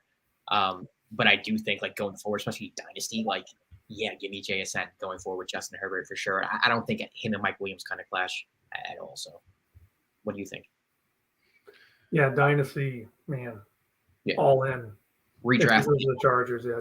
Redraft might be painful, but I mean, I hate making injury into things. But it's Keenan Allen and Mike Williams, for crying out loud. They're going to miss some time. They will. I hate to say it. I love to see them play every game. I love Williams and Keenan Allen, but they're getting older. Their bodies could be wearing down. Yeah. And if Eckler leaves, I mean, unless they run the same type of offense, which I don't see them doing. Maybe they do. I don't know. I don't think they do. There's those targets got to go somewhere. Yeah, I mean, and even so, maybe not in redraft, but in best ball leagues, give me all the Chargers if JSN goes there. Give me Herbert. Give me. Yep. I mean, if Eckler stays, give me Eckler. Give me who? How do you get? That's another team that if that happens, how do you match up against those guys? Right. That should be interesting. So I don't know what's going on here with the Seahawks. Like I said, I saw a report saying that it's a possibility they go quarterback. It wouldn't surprise me if they go Will Levis here. Not really sure. He doesn't seem to be too much. As much time as they've taken off the clock here, I wouldn't be shocked at all if they're not trying to move this pick. Which is something that that Brandt has again said on cast that he would prefer that they moved out of this pick and try to get some later picks as well. So yeah, it could be something as simple as that, or maybe they're just torn in their war room because they didn't expect Will Levis to be here. Right. Who knows? But they're 50 seconds left officially. They're milking the clock. What if they time out? Brandt would never hear the end of it. I'm not sure he wants to come home from Kansas City if that happens. Brandt's just going to run up on stage and yell into the mic before he gets hauled away. Can you imagine you travel to Kansas City to see your team make a draft pick and they don't? Hey, he got to see Devon Witherspoon at 5. He's all right. They did. He's had lots of barbecue. There was supposed to be a race of him running the 40, and it was going to be timed. And I'm a little disturbed and upset and offended that I haven't seen that yet. That was supposed to be my comedic relief today as I was on pins and needles waiting for my Falcons pick. So he's done the world a disservice, but the pick is in. So no Seahawk jokes here. All right, good. There we go. But yes, that I want both of you to know that there is supposed to be a timed 40 video of Fat Boy Brandt running the 40. And I have insider information that he may or may not have ran a 40 at a Seahawks game in the past, and it was somewhere in the 13.4s. Just okay. Okay. Let's get him in the 12s. Let's get him in the 12s this time around. Little legs, big belly. It's not a good combination for a 40 time. Million views. Million views. A million and two if he falls down before he gets to the line. They just showed the Seahawk draft room, and typically when teams make a pick, there's celebration. The Seahawks draft room, which is kind of bleh. So I find that interesting. That's speculation on my end. That's me trying to create a narrative. We'll see what this is though. No, not yet. It's not coming out. I don't think that was coming out. It's not. Here we go. Kevin says Mike Williams puts up good numbers from the slot. JSN would take this away. Yeah, I mean JSN he's going to eat into at some point Mike and both of them and whatnot. But I do think that I don't know. I still think if I'm the Chargers and he's there on the board, I'm taking him. Yeah, I think Ryan's got some insider information. Is this JSN? It has to be JSN to Seattle, does it not? The screen says the Chargers are on the clock, but they didn't announce the. Well, we've got a host of people walking out on the stage right now. If Jackson Smith and Jigba goes to Seattle, I've effectively lost both players that I wanted at the 102. So Twitter, according to Albert Breer, who is a senior NFL reporter, he says the Seahawks are taking Ohio State wide receiver Jackson Smith and Jigba. I would have rather have went to Bill Belichick. Why did I say that? Would you though? I think he'll be okay in Seattle. I love DK so much.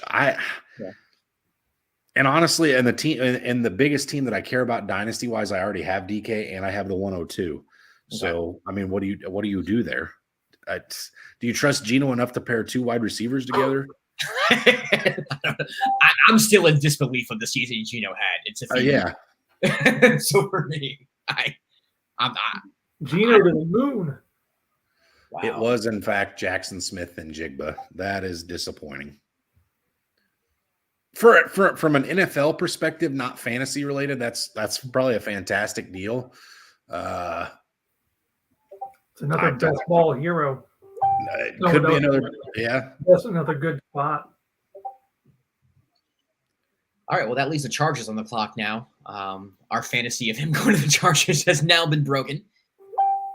The Chargers are in a weird spot. I mean, this team, our identity is just a bunch of chokers who can never get the job done. And I feel bad for all the Charger fans or Charger fan that I live around here in Los Angeles. You got Justin Herbert, Austin Eckler once out, Keenan Allen, Mike Williams, Joshua Palmer, Gerald Everett as your tight end. They have skill position players. JSN, we were fantasizing about that for a while. He's obviously not going there anymore. So I don't really know if they're taking any skill position play here. Pat, what do you think the Chargers should do here? Maybe, beef up that defense. What do you think? I think the defense is already pretty good. They got Derwin James. I feel like they just get hurt. Feels like every year it's injury. Khalil Mack, Asante Samuel. Yeah, they're good on the defensive end. And then as you're reading through the names, the offense seems so old. I think Gibbs would have been an okay pick here. I don't know if do you really need a running back if Eckler really isn't off the team yet? Can they settle it with Eckler? Is Zay Flowers? Does he make sense here? He might be one of the best offensive players available. I don't like Quentin Johnson as much as others, but I like Flowers here, or can never have too much defense in a division with Mahomes, and if Russ can cook. If Russ can cook. And Nolan Smith's still available. I don't think he's been picked. That'd be a good pick. Yeah, him and Bosa. Yeah. But to contend with the Chiefs, the Raiders, and the Broncos, you're going to need to score points. Yeah. That's fair. You can't waste the Herbert era, they're already kind of behind the 8 ball. I still like Jordan Addison quite a bit as well. Yeah. I think he hurt himself a little bit transferring to USC and having a slow start with Caleb Williams. Going into this season, he was probably the guy. But I like him potentially to go to the Chargers. Again, the Chiefs would be a great spot for a wide receiver. So there's still some room for fantasy relevant guys out there. And also Zach Charbonnet, there's been a lot of people tracking him. I wonder if it's too early. I'm not sure like I said, I wasn't sure Jahmyr Gibbs got into the first round, let alone Charbonnet, but it was way too early for Gibbs. So this is perfectly fine for Charbonnet. I mean, I just want all three of us to sit and reflect on the fact that in this year's draft class, we have more running backs in the first round than we do wide receivers at this point. And how long has it been since you've been able to say that? Oh, my goodness. Because that's the world we live in right now, currently. Just at pick 20, you had your first wide receiver come off the board. Yeah. Wow. And we had two running backs in the top 15. So if you get another running back in there and there's only one wide receiver, does that mean that the NFL's shifting back to I don't know. bell cows or I mean, what do you make of that? Yeah, what do you make of that? It wouldn't surprise me if wide receivers start flying off the board at the end of round one.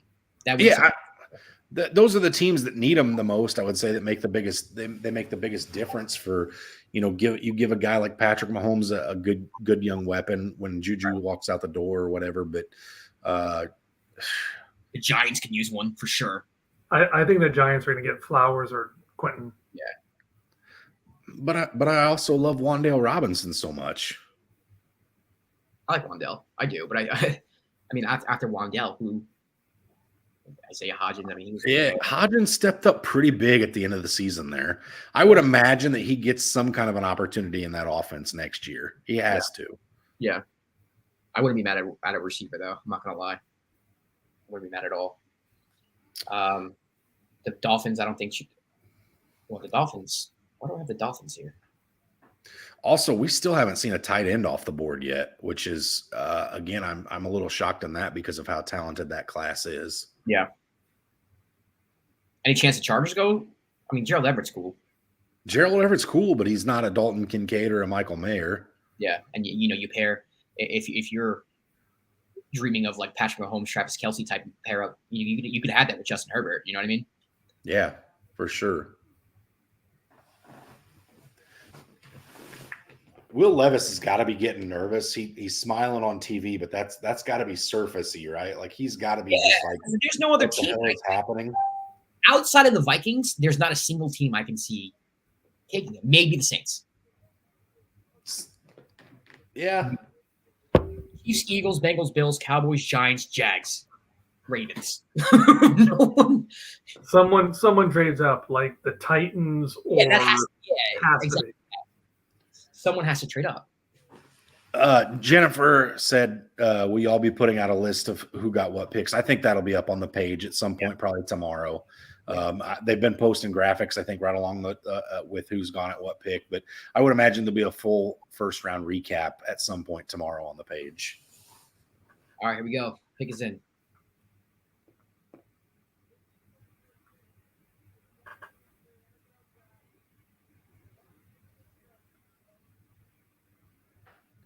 Wow. I like that. Wow. The NFL didn't even invite him because they thought he was going to slide so far. And here he is as the second wide receiver off the board. I like him. I like Quentin Johnson a lot. If he figures out how to use his size to his advantage, he will be an absolute hoss in the NFL. Yeah, and that's the thing, too. Like, a lot of these receivers are like 5'9". You know what I mean? This guy has size. I think I like him. I like him a lot. Where does that – where right now, we've skill position-wise, not counting quarterbacks, you've got Bijan to the Falcons, Jahmyr Gibbs to the Lions, Jackson Smith and Jigba to the Seahawks, and now Quentin Johnson to the Chargers. Quentin Johnson's got to be the second-ranked player in that listing right now, does he not? Just because of – Yes. Opportunity, quarterback. That's disgusting. Yeah. I hate it. I said I wasn't going to complain about what the Falcons did tonight. I never said I wouldn't complain about what everybody else did, just for the record. For me, like personally, when I watch film of wide receivers, this is going to sound like really ignorant, but like all like the 5'8", 5'9" guys, like they seem like they're the same to me. Like I understand that some of them can go up and get the ball and things of that nature, but you can't really teach size. You can't teach size, but it almost feels like the NFL the last couple of years has been going away from those big-bodied, right. Contested catch, slow wide receivers to guys that can get the ball in their hands in space and let them make plays afterwards. And guys like Jackson Smith and Jigba scream that. Guys like Quentin Johnson don't. Quentin Johnson screams, "I'm going to go out and make plays in the red zone." Well, look who's joining. Wow. Jackson Smith, baby. I hate it. Brent, look in the back. I can see the inner circle. Like it? You like the pick? That's a yes. That's an I'm thinking it's a yes. There's no way he can hear what we're saying right now. There's no way. Oh, I have it up to the ear. I'm listening. Okay, there he is. He's listening. So Josh asked if you like the JSN pick. If I like what? If you like the JSN pick, Jackson Smith and fucking JSN, I love it. I love it. I absolutely love it. I was screaming. I was hollering. The whole earth should have shook. Well, if you said you were jumping, we would have felt that. Oh, I loved it. I love both of our picks. I'm happy with the 5. I'm happy with the 12. Or the 20. I'm happy with the 9. Still trying to figure out the 12. Jameer Gibbs to the Lions. the biggest loser right now, fantasy football wise.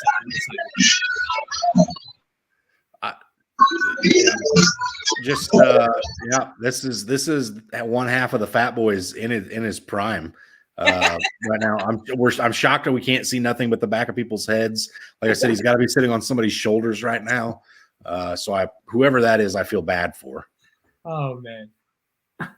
To see, look how high he has to reach his arms up to get it over the people's shoulders in front of him.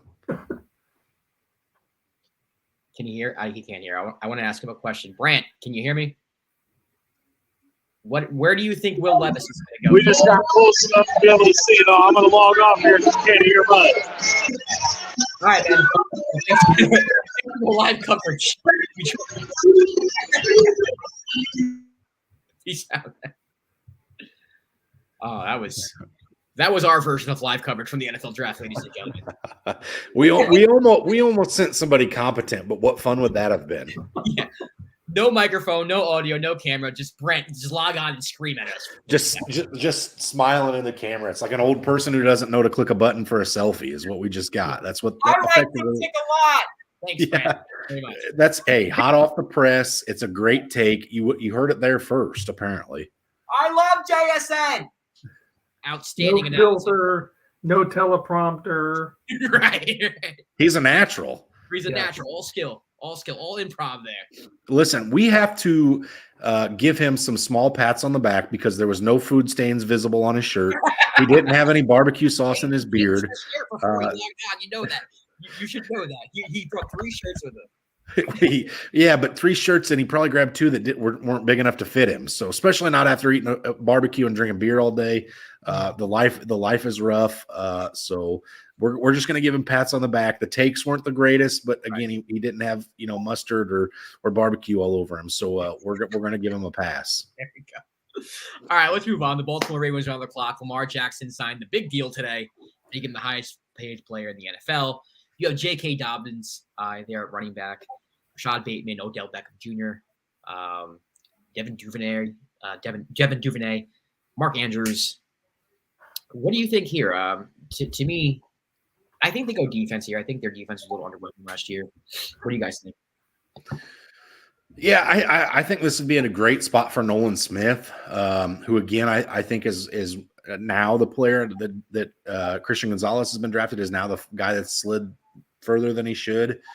I do know that it was rumored that Lamar came out and said, I want OBJ and DeAndre Hopkins, and I will sign a contract.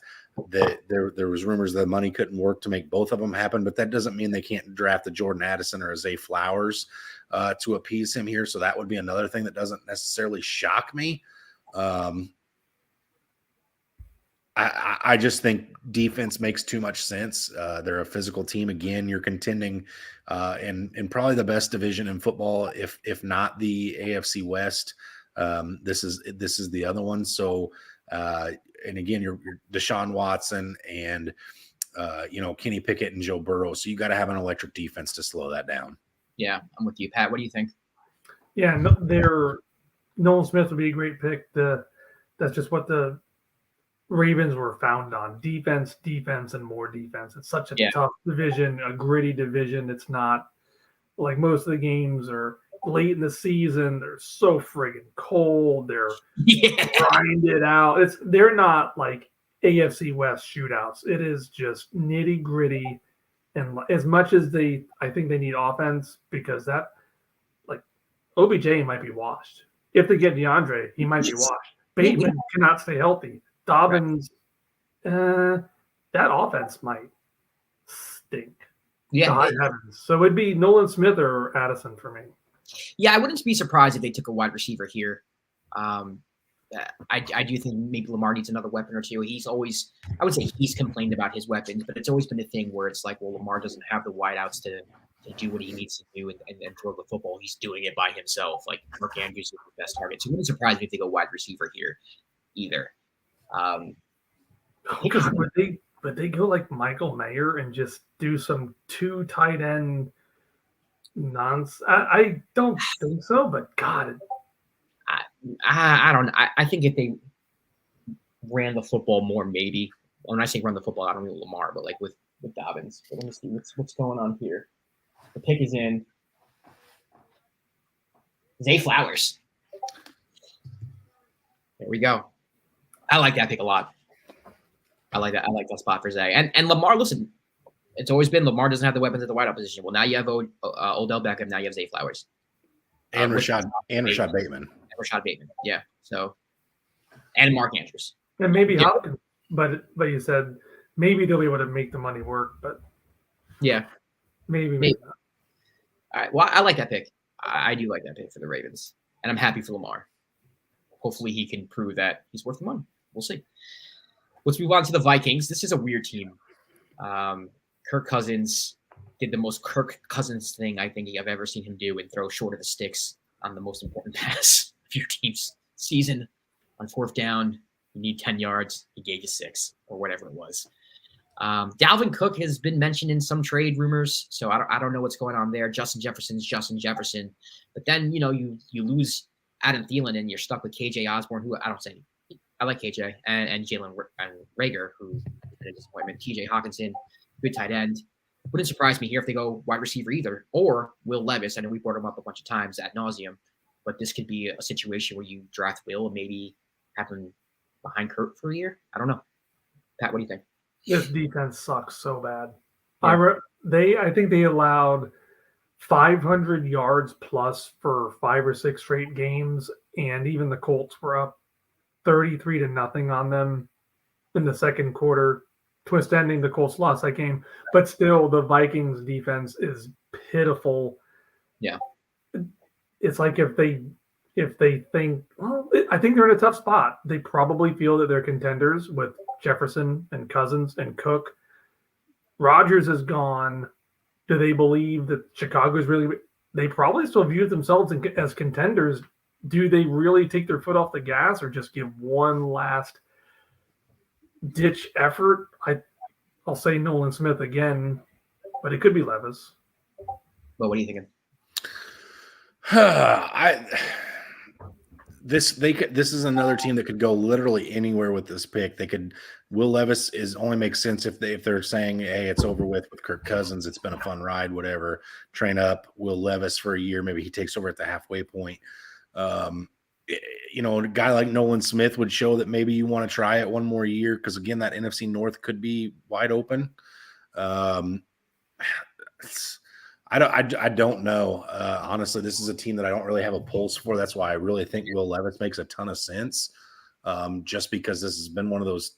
The fan base cries out that they hate Kirk Cousins, which is at sometimes it's like that makes no sense, and then he throws short of the sticks on fourth down or whatever, and the jewelry on the neck on the airplane is cool and all, but it hasn't translated to a whole lot for Minnesota, and I know that's a fan base that's starving for a Super Bowl championship. So. Yeah. And those guys brave, 14 feet of snow to go to the games on Sunday, to not to be disappointed week in and week out by Kirk Cousins. So if Will Levis doesn't go here, where he doesn't go tonight, unless somebody else trades in. So I'm going to stick with the Will Levis thing here, just because I think it makes the most sense. Yeah. I mean, I don't know where Will Levis goes either, unless someone trades, like you said.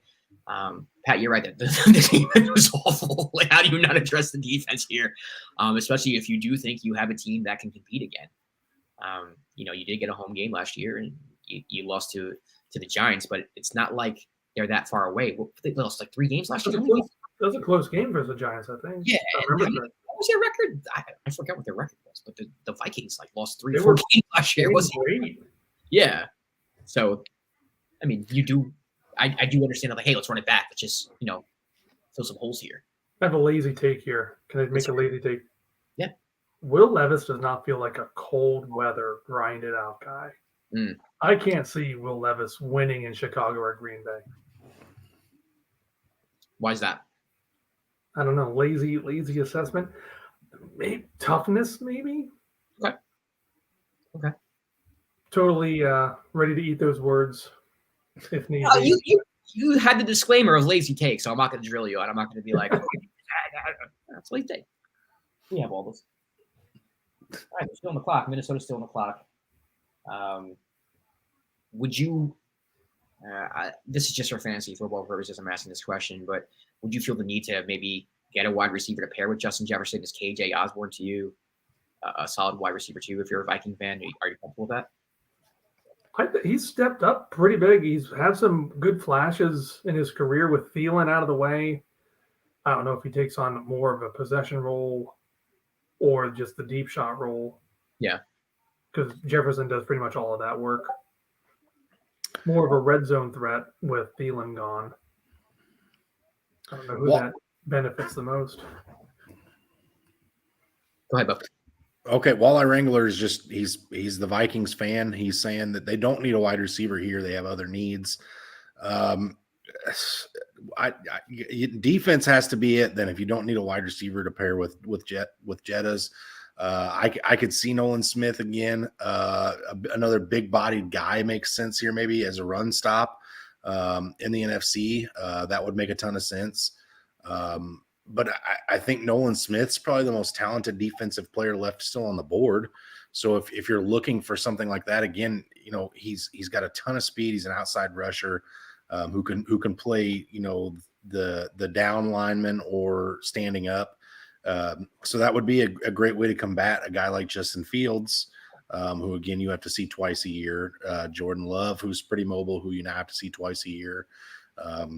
So that could be the pick here, which, again, I think makes some sense. But for me, again, I'm just going to say Will Levis. If he doesn't go here, I don't think he goes tonight. So, man, isn't that crazy? Did not expect that at all. Those Vegas odds that had him 1 or 2 overall are looking kind of bleak. Vegas has probably made some pretty good money on that tonight. Yeah. Oh my goodness. Yeah. Could the Giants draft Will Levis? No way. No way, huh? Just Daniel Jones gave too much money.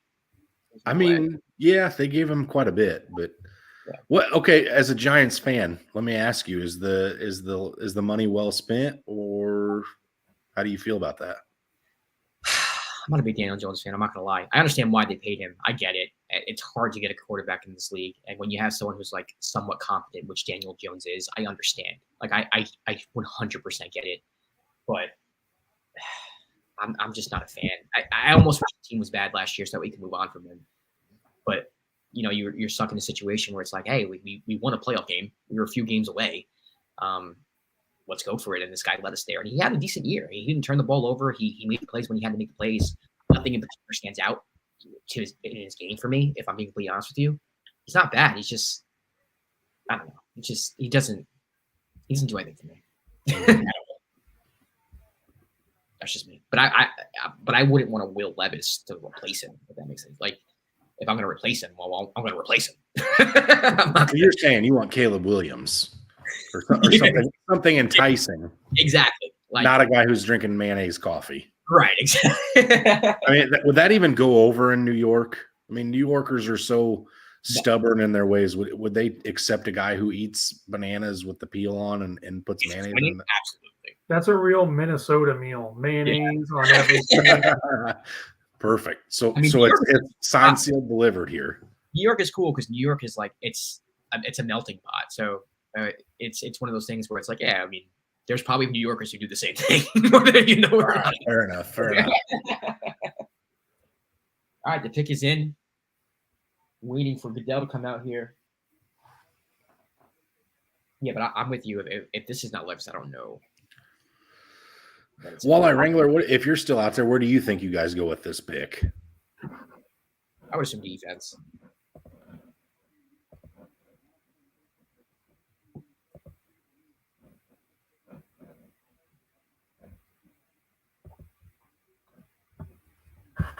There we go. Here comes Goodell.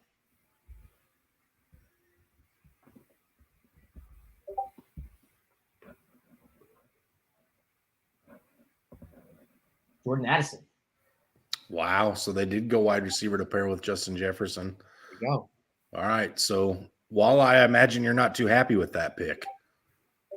While I wanted a QB for Kirk or defense. So that's what he wanted. I mean, he specifically said, don't need a wide receiver here. Hey, listen, not everybody gets to say, I want Bijan, and then they draft Bijan. So sometimes we get the opposite of what we want. No, Jordan Addison, you're going to be extremely happy with. I think he's extremely talented. He's going to put, you guys are going to put points on the board. That is 100% saying let's run it back with Kirk Cousins. 1,000%. A lot of defensive holes, maybe they feel like they can address those holes in the second round. Maybe, I'm not sure, but they do need to draft some defensive players as well. I agree. Fantasy holes, the defense holes, it's fantasy goodness. That's goodness. That is true. Yeah, and I get from a fantasy standpoint for sure. I guess, Pat, you and I was kind of thinking the same thing that you were. I was trying to acquire as much KJ Osborne this offseason as I could. It actually didn't work out for me anywhere that I tried it. So I guess it's a good thing because I'd look silly right now. But I thought for sure, your Giants just made a trade. They traded up. They got the 24 and the 25. Wow.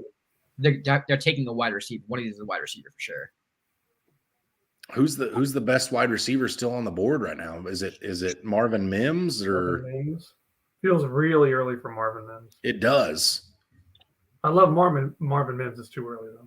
Is it Zach Charbonnet since Saquon hasn't signed his Tinder? Oh no, there's no way. Josh is going to re-break his mic if this is Zach Charbonnet. There's no way that's what it is. Table flip. And then my other computer I'm using here for research just so happened to not be connecting to Wi-Fi right now. So, what about Nolan Smith to pair with Kayvon Thibodeau? Love it. I would absolutely love that. 1,000% absolutely love that. Yeah, that'd be a great pick. If I right now as a Giant fan, give me that and receiver. Okay. I just feel like 25 or 24 is too early for any wide receivers that are still on the board. You're flying off, man. There was 4 wide receivers that I thought would be first round draft picks, and all 4 of them have gone. Zay Flowers was the one that I had ranked the lowest.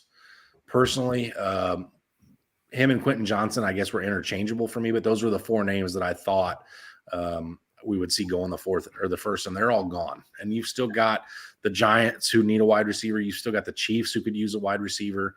So it very well may be. Look, all it took was me to say that the NFL landscape was changing because we'd had more running backs drafted in the 1st than wide receivers for my foot to be firmly shoved into my mouth. It's literally immediately after you said that. They corrected the screen as well. The Giants no longer have the 25th overall pick. Oh, All right. Which means they Jacksonville. What? Who they move up with? They thought Jacksonville was going to take Will Levis. They couldn't have that. Yeah, Jacksonville take Will Levis. Trevor who? That would be something. Yeah, I wonder who they would. I don't think that's a risk. Maybe it's Nolan. I think it's Nolan. Nolan makes a ton of sense here. He really does. Because I don't think if you're the Giants, you're not fearing them taking a wide receiver. They're getting Calvin Ridley. Like the Jags are fine there. They'll be fine there. So I wouldn't be worried about the Jags taking a receiver. I wouldn't think Dallas would be a huge player for that wide receiver either. So the whole philosophy with the Giants, like ever since they've been in existence, is like pressure the quarterback, like stop the runs, pressure the quarterback, edge rush. This screams Nolan. We'll see though. Could be wrong.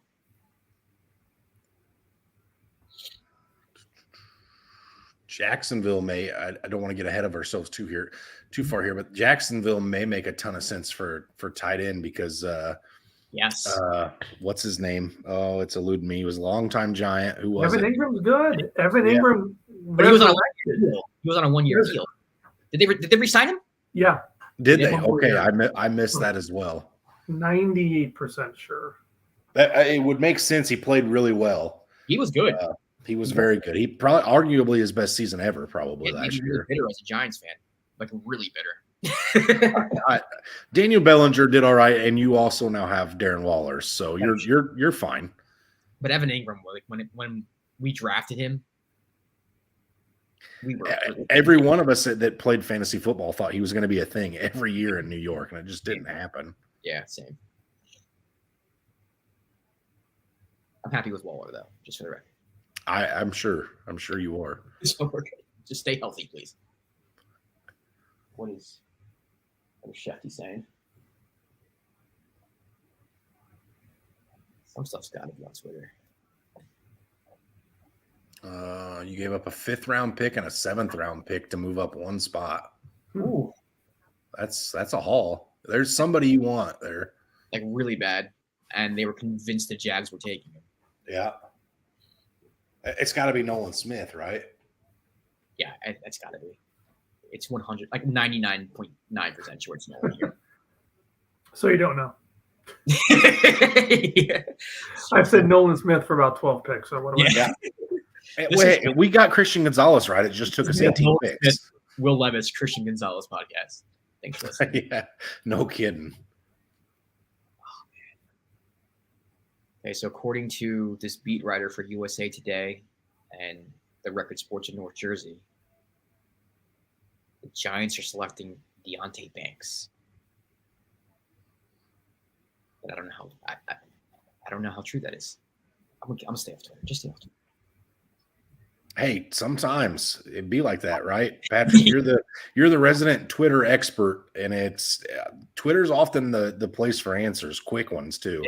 It is very good one. You see something, and there's the fine line of being right and being really wrong. And the thing about Twitter now, this is where the whole verification thing. It's like I gotta visit the guy's profile now. I gotta make sure that he's. How quickly can I verify this now? Yeah. Are you who you say you are? So we'll see. We'll see. I want Nolan though. I want Nolan. But I won't be upset. I won't be table flipping upset if it's not Nolan. So that's the middle ground. That's the balance. We have someone who's really happy and sad, and someone who's just kind of.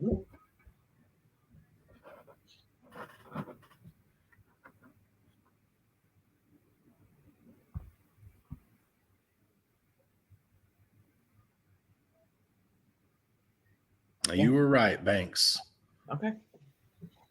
All right. We'll take it. I have to be honest here. I don't know a whole lot about this guy. I don't either. I'm being honest here. Dory Jackson. Yeah. All right. We'll ride with it. I'm cool with it. He ran a 4.35 in the 40 with a 42-inch vertical and an 11-foot 4-inch broad jump at the combine. Wow. Those are impressive numbers for sure. I saw him at like 15 to 20 in some spots. That's a pretty good pick. All right, well, He was, according to ESPN, he was top 5 on their players remaining. Dang. So. Okay. But according to our NFL insider, Ryan Frank, the Bills just traded up to the 25th pick. Look at this. Ryan coming through. Ryan has come through in the clutch numerous times tonight. He is definitely not being paid enough by the FantasyHolics. We're going to have to demand a raise for him. All right, so let's go down. I guess, yeah, the Bills is straight. They're on the clock right now. So let's talk about the Buffalo Bills here. A very disappointing season. I mean, it's a weird thing to say that about a team that made the playoffs, but basically, lost to the Bengals at home. A lot of talk about how they fugazi now. They got Damian Harris. They move on to Devin Singletary. Stephon Diggs is still there. Gabe Davis, hit or miss from a fantasy perspective. Trent Sherfield's now on the team. Dawson Knox, tight end. I can't imagine they're going skill here. What do you think they're addressing? Jordan Poyer returned. Can we just Nolan Smith? Yeah. No, it almost feels like the Bills' whole season just kind of fell apart when the DeMar Hamlin thing happened, which understandably so. I mean, how do you ask guys that are bonded as brothers to continue playing after something that catastrophic happens? But as far as needs here, I mean, it's got to be defense, right? Yeah. I mean, offensively, they're pretty sound. Running back makes a ton of sense for Buffalo here, but there's not really any on the board that I view as a huge upgrade over what they have. Not to risk a first-round pick, let alone one you've traded up for. But it makes sense. Running back makes sense because they traded in front of Dallas, who also only has Tony Pollard and Malik Davis on the roster. That's where I thought Jameer was going. Yeah, so it does make it. Running back could make sense for them to trade up here, but I'm not sure Zach Charbonnet or any of those other running backs were going to go this early. So we'll see. This one could be a really interesting pick here. What do you think, Pat? Where do you think they're going here? Because they traded up, so they might start. Does their offense feel kind of weak? It does. If James Cook doesn't hit, I don't know who else they have. Stephon Diggs is great, but nobody really likes Gabe Davis. I don't know who else they have besides Diggs. They could use a better receiver. They kind of need offense, but like Bo just said, it feels way too early for any other offensive piece. Yeah. We're going to need points to keep up with KC and Cincy. So I guess they have to go defense. Yeah. I mean, but they, best player available. The back end of the defense, you have Poyer and Hyde. I mean, that's. Yeah. Elite. Tre'Davious White also. I mean, you lose DeMar, actually, which is actually, as sad as the situation is, it's also reality that you lose DeMar Hamlin. So maybe they go corner here. I'm not sure. They still have there's still some really good safeties on the board too. If that's a way they want to go here with a battle out of Alabama. There's what's the kid's name from Illinois? There's another really good safety from the University of Illinois. So there's a couple of safeties out there if they wanted to go, back half help on their defense. Yeah, this is very interesting. I mean, they traded up, so they definitely want this pick. Nolan makes sense to me. Well, apparently the pick's going to be a tight end because Ryan said, let's bet on a tight end. They take time to and Ryan's been right on everything so far. I'm going to have Ryan pick lottery numbers for me tomorrow. Please do. So there's a chance I won't be working here anymore. No, I'm just kidding. Ryan's hit on it. I don't know what his secret is, but he's had a very good night over there. He's a source. He's a live NFL insider. I'm convinced. He's better than Shefty and all the others at this point. Well, I mean, and also like like you said, the whole Mahomes, Travis Kelce, and then you have the Brady Gronk connection. You have Josh Allen. You give him a tight end, especially if Knox is poop, like Ryan says. That can change the whole dynamic of your offense for sure. Hey, when you put that emoji out there, some of the kids use that as an endearing term nowadays. So is that saying Ryan Knox is the poop, or is he poop?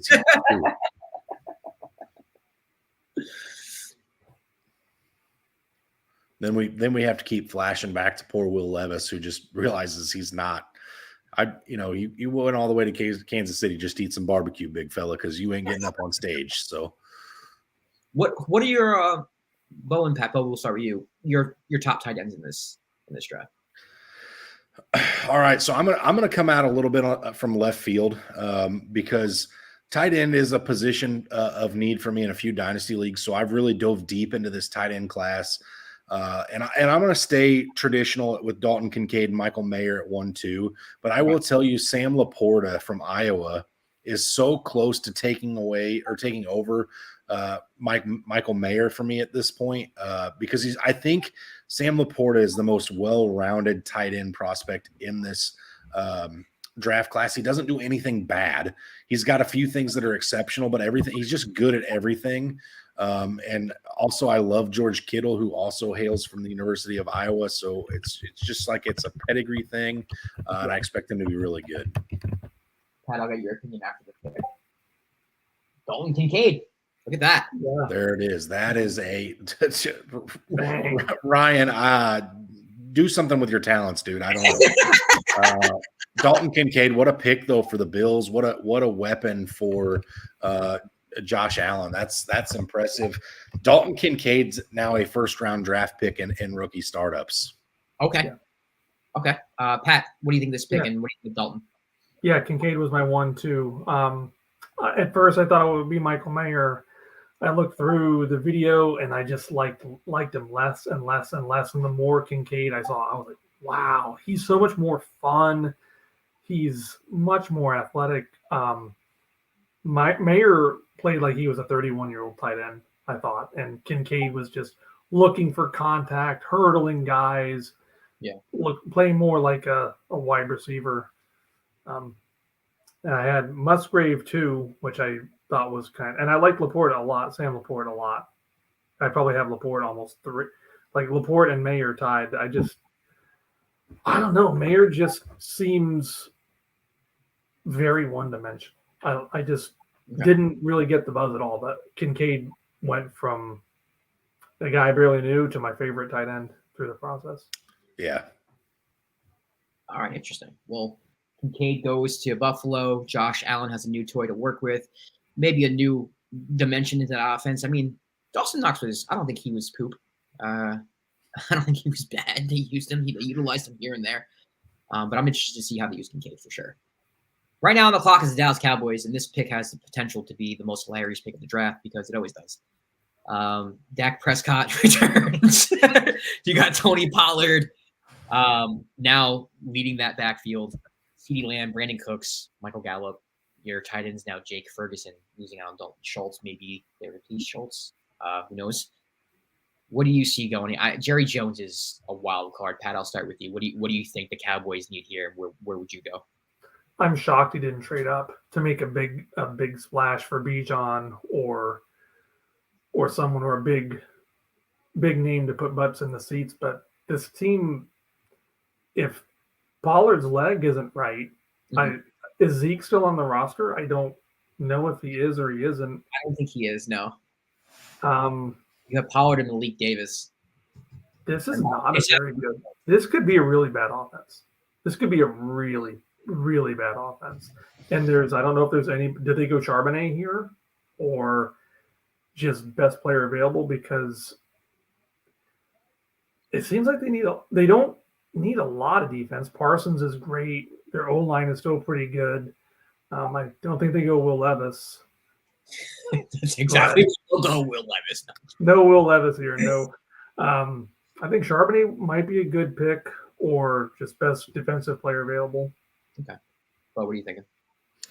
I'm thinking that with Jerry Jones, he's so unpredictable. I won't say it won't be Will Levis here because as much as it would be like a dumbfounded thing, it's Jerry Jones who doesn't know as much about football as he thinks he does. Maybe if that's fair to say. But yeah, I think a running back at some point in this draft makes too much sense for Dallas. If Jahmyr Gibbs was still on the clock, this would be a lock it in, no brainer. That's who I would be picking here. Zach Charbonnet wouldn't shock me. I just don't know if that's too high or not for him. I could also see them going wide receiver somewhere to pair another stud wide receiver with CD Lamb. I'm not sure who that is at this point. So they have some needs, but Nolan Smith would be really fun to pair with Micah Parsons because Nolan Smith has a lot of Micah Parsons in his game. Yeah. So that could be a lot of fun for Dan Quinn, who is the defensive coordinator in Dallas, who I obviously know near and dear as his time as the head coach in Atlanta, defensive guru, and he could do some things with a pairing like that. All right, well, I'm interested to see what Jerry Jones does here. My favorite team's in the division with the Cowboys, and it's always fun watching the Cowboys draft because no matter what the pick is, for some reason it just always makes me laugh. It's always like a big splash. It's always like, whoa. There's always some type of reaction. There's very rarely a time where it's an underwhelming pick for the Cowboys. Do you remember, Josh, the year CD Lamb was drafted and he yanked his hand out of his at the time girlfriend's? They weren't together much longer after that, but that was hilarious. Oh, it's always something. Oh my goodness. You gotta look. So what's going on in this room right here with Jerry Jones is everybody wants one person and Jerry refuses. Everybody's clapping but Jerry at this point. Yeah. So did everybody else win? Jerry lost. Or does Jerry just he's old, he doesn't know where he's at. He wants his Raisin Bran cereal and to go to bed. Someone handed Jerry like a player's name no matter what, and Jerry just balled it up and get the hell out of here. All right, come on. Oh, Joey Porter Jr. is still out there too, who I keep forgetting about is a thing. Cincinnati's another spot that's coming up here real shortly that could make a ton of sense for running back as well, with all the Joe Mixon stuff. Yeah. They were if the Cowboys didn't take Jahmyr, which is now in the past, that's where I thought he would go. But the Lions messing everything up.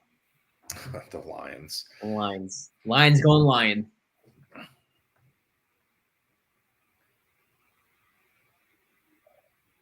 Come on.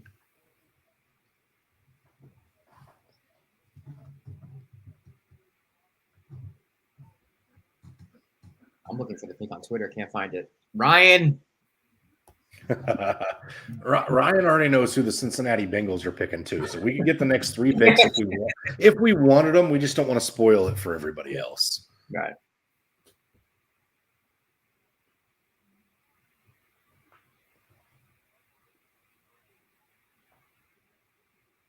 I will say there's been more fantasy relevant player. Oh, well, there's Ryan naming a player again that Mozzie Smith. Okay, so here we go. I'm sure that's what's getting ready to come up on my TV screen momentarily. I think Ryan's texting with Schefter. Or is he texting Schefter to tell Schefter so Schefter can then report it? He texted Jerry to make the pick. There you go.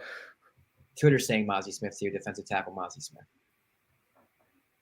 Okay. Ryan's faster than Twitter. Yeah. Ryan's faster than Twitter. Here comes Goodell to make it official.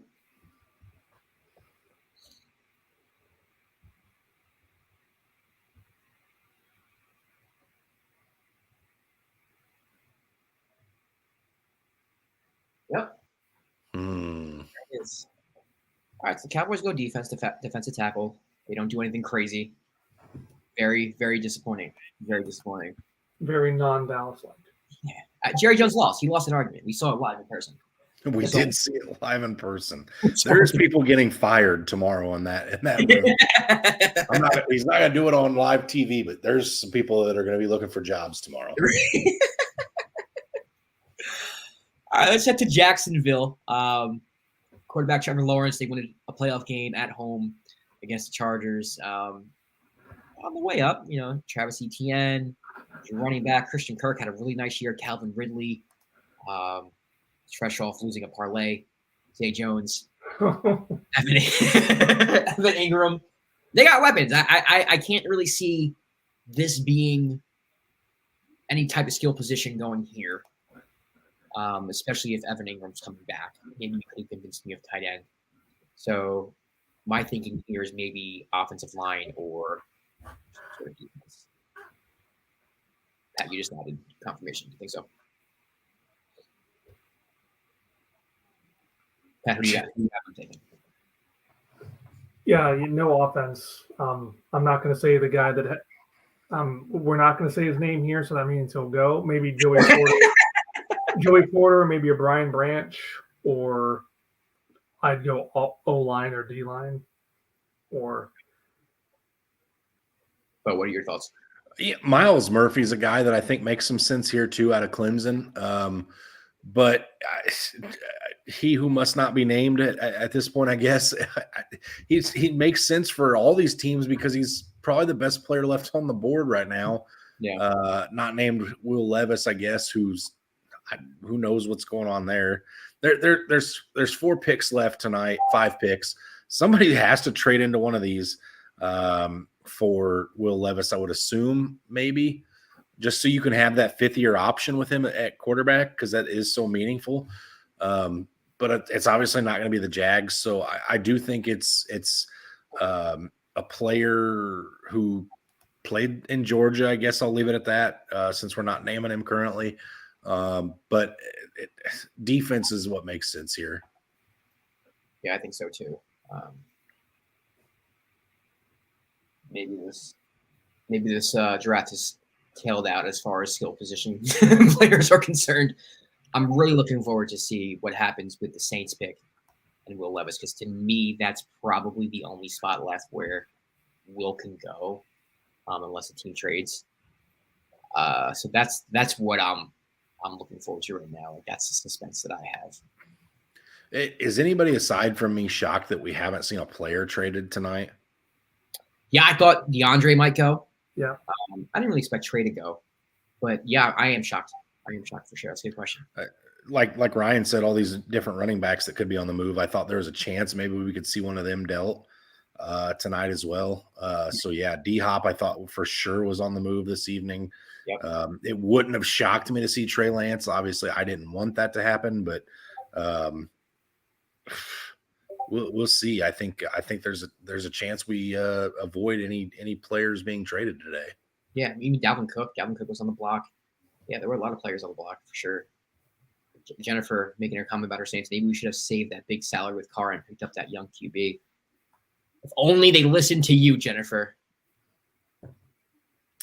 Let's just be honest with ourselves. There's probably a lot of us that could admit that if we'd listened to women in our lives, we'd have probably made better decisions at certain points. So thankfully my wife is not listening to the live broadcast right now. Otherwise I'd be getting a eye roll and I told you so when I crawl into bed later this evening. But Jennifer, if New Orleans is listening for your sake, I hope they listen. You could still draft Will Levis. It's not too late. You don't have to go down with the sinking ship that could be Derek Carr. You can still draft him. That is a fact. Your wife thinks this is stupid, doesn't she? No, I don't think so. She'd be single if she thought so. So she knows her place. Again, she's not listening. Sorry, honey. I wear the pants in this relationship as long as she's not in the same room as me. So yeah. So what I get from that is you're wearing pants right now, which is good. High chance. High chance you're wearing pants. The Jags pick it's in. We're just waiting right here. Let's recap a little bit, actually. We haven't done that. Okay. Bryce was first, CJ Stroud second, Will Anderson third, Anthony Richardson fourth. 3 quarterbacks in the top 4. I wasn't expecting that at all. That was a surprise for sure. Devon Witherspoon, Paris Johnson to the Cardinals, Tyree Wilson to the Raiders, Bijan Robinson to the Falcons, Jalen Carter to the Eagles, Darnell Wright to the Bears, Peter, how do you say the last name? Peter Skoronski. Skoronski to the Titans, Jahmyr Gibbs to the Lions, Lucas Van Ness to the Packers, Broderick Jones to the Steelers, Will McDonald to the Jets, Emmanuel Forbes to the Commanders, Christian Gonzalez to the Patriots, Jack Campbell to the Lions, Kalijah Cansey to the Bucks, Jackson Smith and Jake Butt to the Seahawks, Quentin Johnson to the Chargers, A. Flowers to the Ravens, Jordan Addison to the Vikings, and it has not loaded from there. What am I missing? And my board just decided to stop updating. We could have Ryan give you the second round picks too if we wanted to. We're just not going to release the script at this point. Monte Banks to the Giants, Dalton Kincaid to the Bills, and Mozzie Smith to the Cowboys. Bo, maybe just off the top of your head, I'm putting you on the spot here, but best value for the pick right now. What team do you think has got the best value here when they drafted? So I didn't necessarily like the player. Hang on, I'll do it after the Jacksonville Jaguars make their selection. Anton Harrison. Okay. Another offensive tackle off the board. So hey, we were wrong. We got offense, not skill, but protecting the face of the franchise and Trevor Lawrence. You can't ever be mad at a team for doing that. So back to the question you asked though, Josh, the best value for the pick. I don't know if it's the best value for the team, but the best value for a player, because landing spots do mean something. Quentin Johnson went from being the 4th wide receiver on a lot of people's boards to at this point right now, it's hard for me not to have him at number 1, just because the competition he's going to have, the quarterback he's going to be playing with, those are all really good things. Christian Gonzalez sliding as far as he slid. I think there's a ton of value there. And again, I'm going to stand on what I said in the beginning of this show. I thought Bijan Robinson was one of the better players in this draft. And again, my Atlanta Falcons made me proud. They took a player who I think is going to make an immediate impact for them, as well as those of us that are nerds for fantasy football. So, I'm definitely, as a whole, I think this draft, there's been some value go a lot of places. Again, another one I almost forgot about, Dalton Kincaid to Buffalo is another one that's great for the player. So there's been several from a fantasy standpoint, but from an NFL landscape, it's been great. Pat, what are your thoughts? Best value pick so far, or best value picks if there are many? Yeah, both stole a couple of mine. Christian Gonzalez felt like one of the best corners. He was all the way down to 17. Jalen Carter at 9, even like he was a consensus top 5 for a bit, even with the legal problems, even down 9th feels like a good value. And then Kincaid, who a day 1 contributor on that offense, could just push Dawson Knox to the bench immediately, or a lot of upside there. All right, so now the Bengals are on the clock. Joe Burrow, consensus second best quarterback in the league. Is that fair to say? No, maybe. Hurts too. Hurts too. Okay, so not consensus. Close 3. People are saying. Yeah, I would have said that the argument would have been between Burrow and Josh Allen. So, I have Mahomes at 1, obviously. So, yeah. I would say he's consensus top 5. That's an easier. Okay, consensus top 5 quarterback league. You have Joe Mixon, who many people are feeling the Bengals are trying to move off of. Jamar Chase, T. Higgins, one of, if not the best consensus top 3 wide receiver duo in the league. Irv Smith, tight end. Also, Tyler Boyd still around. I'm thinking offensive line here. What are you guys thinking? Yeah, tight end almost feels like a pick that I could see them making, just because Irv Smith's still relatively unproven in his career at this point. But we still haven't seen Nolan Smith go. I still think Nolan Smith has to go someplace. And I don't want to see him go in New Orleans, because then I have to watch him sack Desmond Ridder. So maybe here to Cincinnati. Okay. Pat, what are you thinking? I think Mayer might be a good pick here. I'm not going to say Nolan Smith's name again. Is there a reason he's falling? Is there a reason that, like, I didn't see something in the news, or did something? I don't know the reason, but he just fell some more because the Bengals selected Miles Murphy out of Clemson. So, yeah, I don't know. I don't know why he's falling. I can try to find something, but Miles Murphy goes to the Bengals. It almost reminds me of the Nakobe Dean situation last year, who fell round after round further than he should have, just because people were worried about his size and stuff, and he came out and was an absolute stud. So I'm not sure what it is with Nolan Smith. I know he was lightning quick at the combine, pretty good tools for a rusher. So I'm not sure. There's got to be something that I'm missing as well, because it doesn't make sense. So right now the Saints are on the clock. To me, this is, I mean, after this pick, it's the Eagles and Chiefs, and it is what it is. But I feel like the draft can get a little crazy here. Possibly we can see a trade. We can see something. Like, we can see something here. So I think if the night's going to go out on a bang, it's going to go out right here. Will Levis, we've talked about him ad nauseum. Jennifer is, on pins and needles right now. Pins and needles. She wants a refund on Derek Carr. Bo, she asked, what do y'all think Nola needs? I know it's a lot. I'll let you answer. For the sea level to rise a couple 100 feet. No. She needs, actually. Honestly, there's plenty of holes here. I think the Kamara news is something that we're going to be monitoring all off season, but they did get Jamal Williams to handle that role. Obviously, wide receiver with Michael Thomas restructuring his deal, saying he wants to be there to play with Derek Carr and then Chris Olave.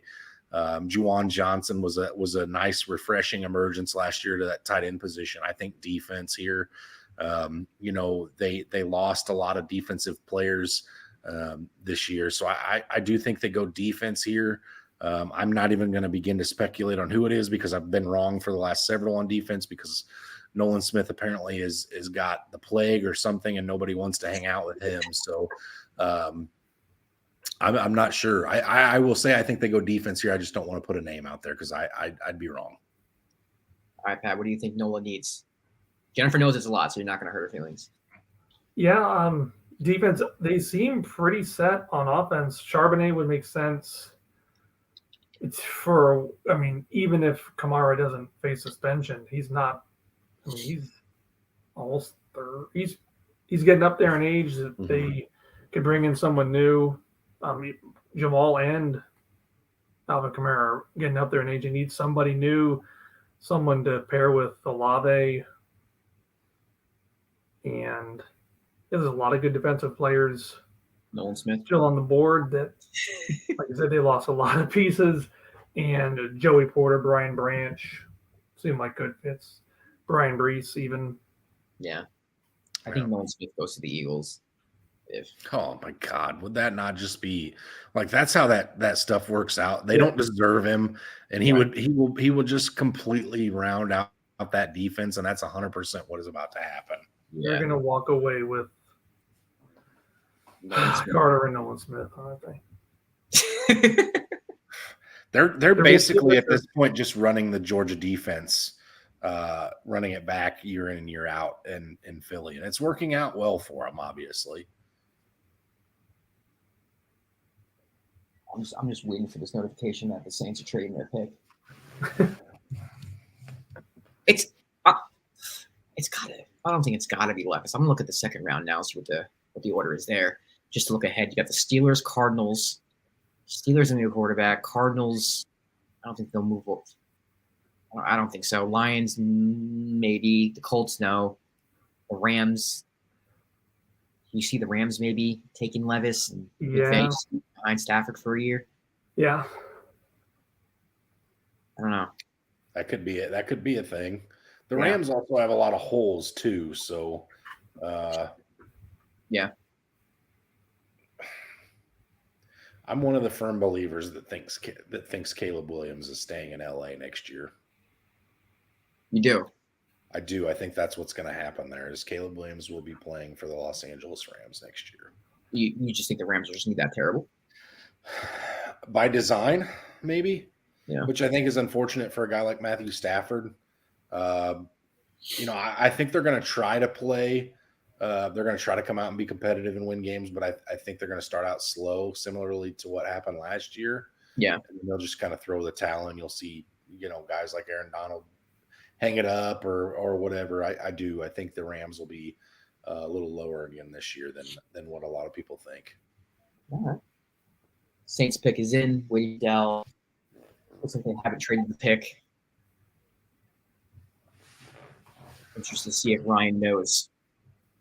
If sources. Yep, he knows. Yeah, he knows.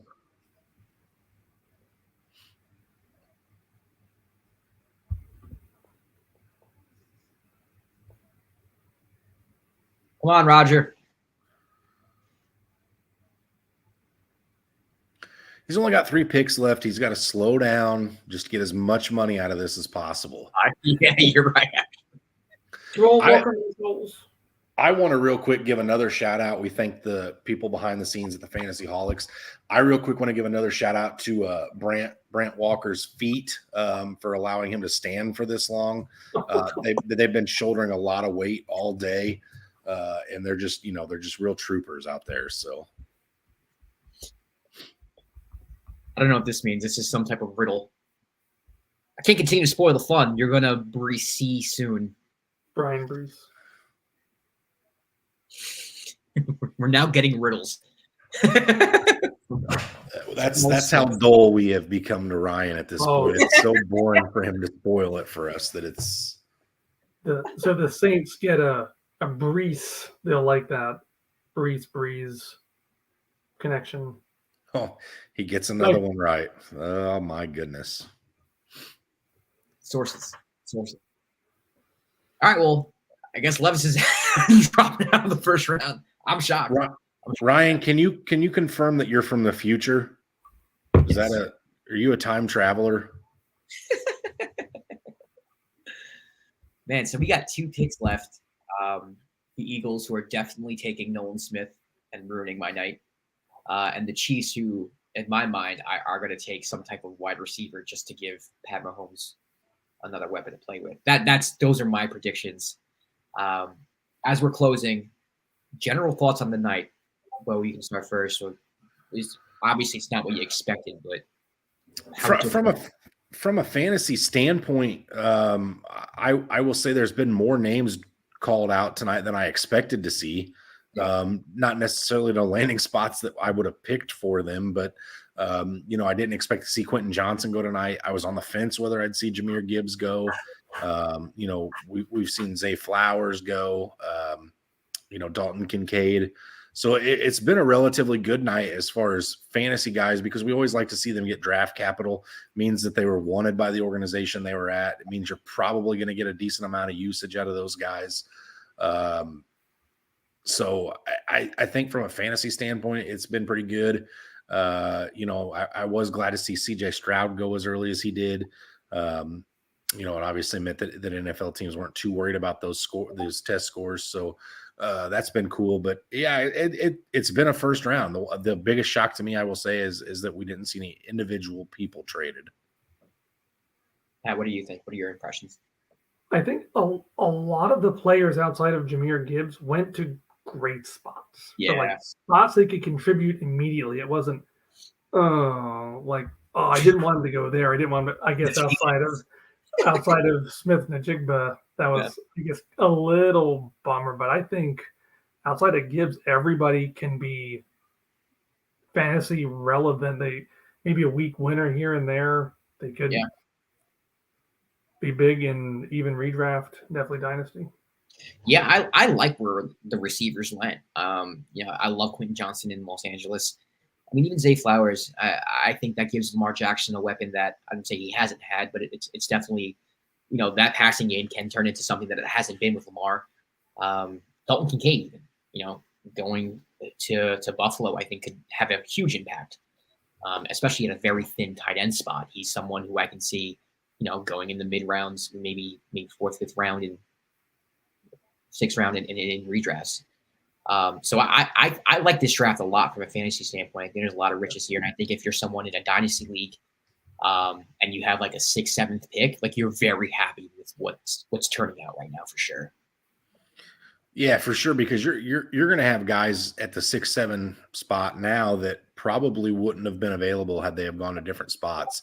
I imagine you'll see Jahmyr Gibbs, who's hyper talented, fall a little bit in drafts. Like I said, I don't think you can take him at 2 anymore. Jackson Smith's probably going to drop a slight bit just because people will have Quentin Johnson in front of him now based on landing spots. So, I mean, yeah, there's definitely some fallers from this.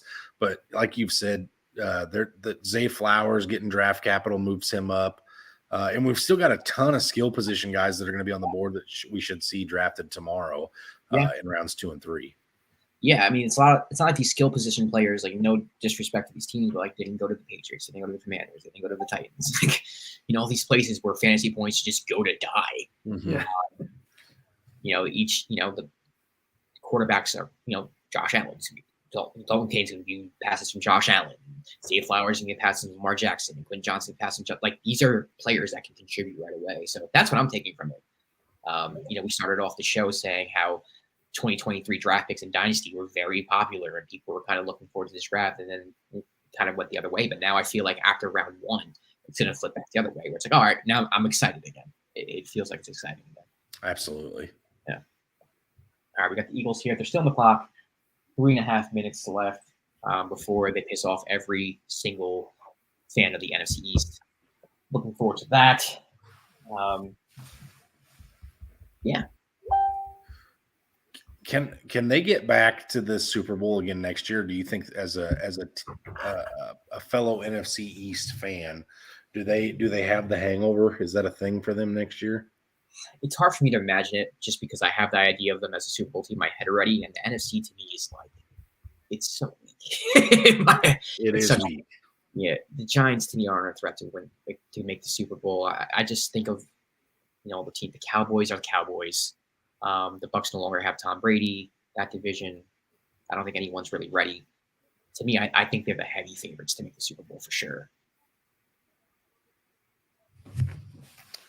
I mean, maybe obviously pick somebody here in the war room. If the Niners had a healthy quarterback going into the season that I could trust, you can convince me of the Niners. What are your thoughts on Brock Purdy? He was a decent quarterback. I look back through notes that the year he was drafted, people had him up there, like top 5, and he slipped. He had significant production for a while at Iowa State. Is he good? Probably not, but it just seems like a plug and play offense. If he was anywhere else, he might be. Yeah, it's just there's the right fit for him. Just a guy. Yeah, it's right fit. He'll earn a big contract soon, go somewhere, and might be like a Matt Flynn or a. So do you think he stays with the Niners, or do you think the Niners are going to roll with Trey? Because I can't really make out that situation. I kind of think the 49ers regret Trey Lance. Okay. I haven't been a big Trey Lance guy, and what do I know? But it just seems that not a lot of things, because they didn't get rid of Garoppolo last season. They kept Garoppolo. Yeah. And they held him, and then Lance got hurt. But then I go back to, this kind of might be an irrelevant point, but they traded up to get Trey Lance. They still took a quarterback. It was still be the last pick. It was still they didn't need a quarter. Did they really need a quarterback? No, they didn't. You're right. They could have picked a player at any position. They took another quarterback. That's kind of weird. I don't think they're sold on Lance. Turns out it was a good thing they did, because they did in fact need that other quarterback. Mr. Relevant. Mr. Relevant. All right, the pick is in. I'm ready to be upset. I'm going to be upset if it's not Nolan Smith, just because of the fact that Nolan Smith has slid.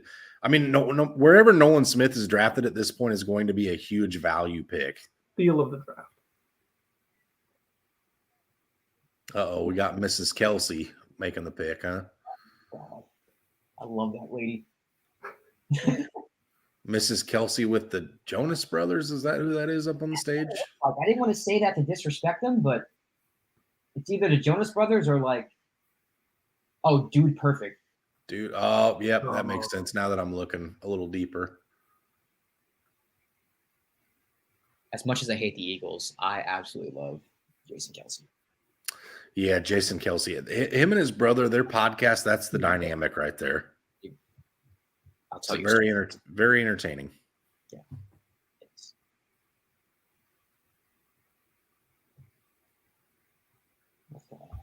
skit.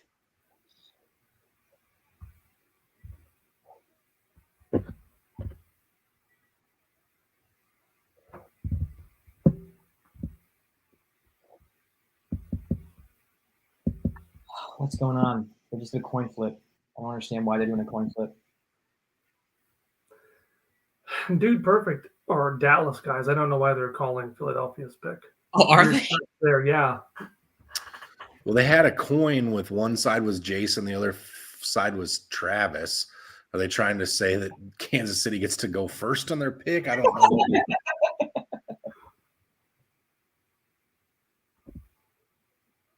They're going to have her switch shirts and wear a red shirt. I was just getting ready to ask if she comes right back out for Kansas City. There it is. The Eagles won the draft. First round of the draft. Yeah, they definitely did. They definitely had a good draft. They had to be the Philadelphia Eagles. Jalen Carter and Nolan Smith. Is that why Saquon doesn't want to sign his tender? He doesn't want to have to play. I think he's happy Saquon's gone. I want to go to an easy decision. Oh, man. I knew that was happening. It made as soon as you said it, Josh, it instantly made way too much sense for that not to happen. It's inevitable, for sure. For sure. And now the Chiefs are going to take like some hit or miss wide receiver that can like blow the top off of the defense or something like that. And he's going to hit, of course, and it's going to be fun. Good times. I just want Ryan to know that you called that pick like 6 picks in advance. So right before Ryan. I knew he's Ryan. really not that impressive after all. I am your Shams to your Woj. That's what we're doing. Man, I'm really mad. All right, so last pick, guys. Before we sign off, thanks for hopping on. We've been on stream for about 4 hours, and I know for a fact that you guys have families and jobs, and you're also further east than I am, which means that it is later in the night for you. So thanks for hopping on. It was a great time. And for everybody who's watching, we are trying to put together a flagship show for the FantasyHolics Podcast Network, where we'll be going every Sunday, incorporating the different podcast personalities and just some of the people who work behind the scenes at FantasyHolics so that we can discuss all types of fantasy football leagues, whether it's redraft, dynasty, all the above. We're still kind of putting together the concept, but it will involve, a lot of us, the 3 of us you see here, Brant, Seth, who does the IDP podcast, and possibly others as well. So stay tuned for that. If you're not subscribed to the YouTube channel, please do so. You can just go onto YouTube and then type in FantasyHolics Podcast Network. Will show up. Our red logo will show up. So subscribe to that. We're moving a lot of our podcasts over to video. And once again, Pat, thanks a lot. This was a great time. I had a really good time. It was 4 hours. It was yeah, for sure. 4 hours that really didn't feel like that because the conversation was stimulating. We had good engagements. It's been a good time. Josh, thank you for hosting. Pat, thank you for braving the weather to be here with us tonight. Right. If you were my size, you could sit through a tornado and be just fine. It wouldn't take you. You just have to have the laptop strapped down. But, you really risked it to get the biscuit there. So much appreciated. It was a lot of fun. Glad to join. Look forward to some more video in the future. Absolutely. Shout out to Jennifer, who's been here with us for the majority of the show. She is, as a newbie, all of y'all expertise and advice helped me loads. You're welcome, Jennifer. I'm a newbie too, Jennifer. Hope you continue to watch, but I know that's your friend. So shout out to you for bringing Jennifer aboard. And Jennifer was a ride or die with Brant and I on the Fat Boys Sunday mornings. So faithfully coming in every Sunday, like I said, and was near and dear to my heart, asking about food and leaving out the fact that she was a New Orleans Saints fan. So Straight to the front of the line, VIP for sure for Jennifer. I do remember that. I was the guy behind the scenes putting the comments up, Jennifer. So I am aware of you. Absolutely. Yep. The Chiefs bring out both Super Bowl trophies. Of course they will. And display them. Is that a flex on Philly? You can bring out the Kelsey mom, but we're going to bring out some Lombardi trophies. Like, I would have the Kelsey mom just change into a red shirt and just throw it back out there. Well, they've probably known who their pick was for several minutes, but they're allowing time for a wardrobe change. That's exactly what it is. They're going to use up the whole clock. Man. Howie Roseman was sitting there thinking, "You really going to let me get Smith and Carter? Is this really happening?" Unbelievable. To go along with Jordan Davis and Nakobe Dean last year from that team. They may have the two biggest interior defensive linemen on the planet at this point. Yeah, have fun running the football, Giants. Well, especially without Saquon. Yeah, even if it is with Saquon. Saquon, 21 carries for 37 yards. And a fumble. Those are the fantasy numbers we love. Yeah. I wonder how many people are out there. I wonder if Brant's still out there. You think Brant's still out there? I would imagine Brant's still out there. Yeah. Here's an interesting question here. What would happen if the Kansas City Chiefs were just like, there's really no time limit on there because Pittsburgh's not possibly ready to make their pick. It's total flex. We're going to take 30 minutes and let Andy Reid eat a couple cheeseburgers and then we'll be out there. Right. What if they traded the first round pick and all their fans sat out there for nothing? Oh. Honestly, well, they got to see Patrick Mahomes carry a trophy on the stage. They can't do anything wrong. What if they were so arrogant to let the clock just run out and just not pick? We don't need a first-round talent to repeat. We're going to repeat next year. That'd be a flex for sure. That'd be a huge flex. Look at Kansas City. Shout out to Kansas City. Never been. All right, come on, Roger. They're doing the second round immediately after this? I don't believe so. Yeah, that starts at 6 p.m. Central Time tomorrow, I believe. Got you.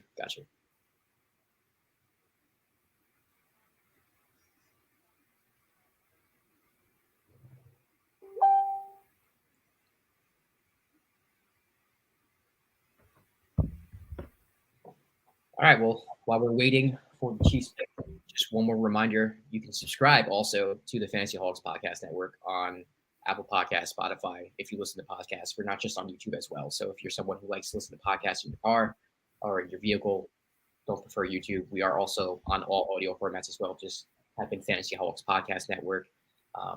Fat Boys Dynasty Podcast is on there. That's with Bo and Brant. Seth's IDP Podcast. Draft. What's Defense Wins Fantasy? I always say like drafting with friends. I don't know. Every time I see DWF, Defense Wins Fantasy is on there as well. So we're going to have more podcasts to come as well. Also, the flagship show that I was talking about as well.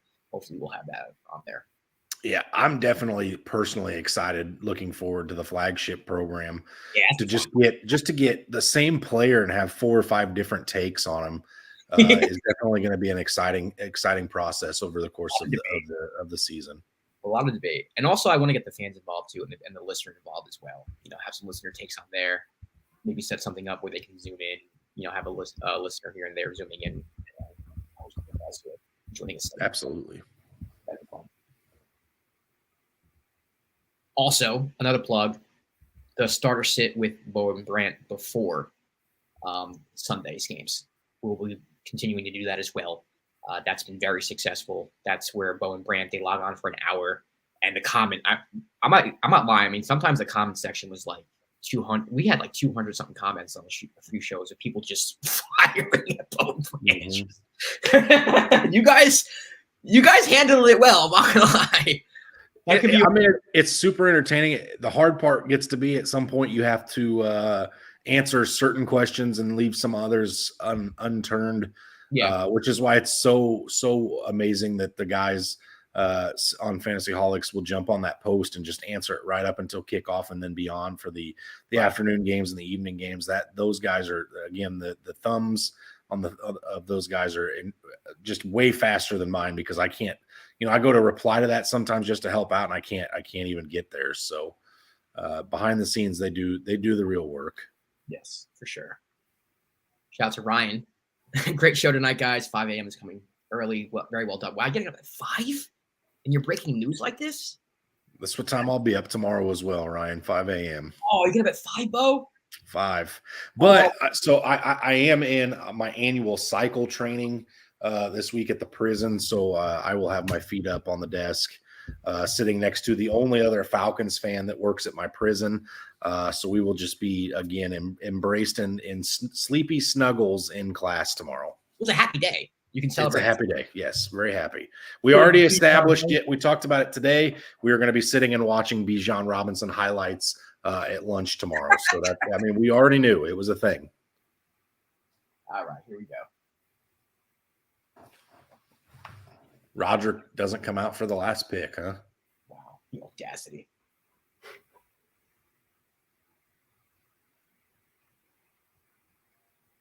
Felix and Udike Uzoma. I don't pronounce that right. Defensive end.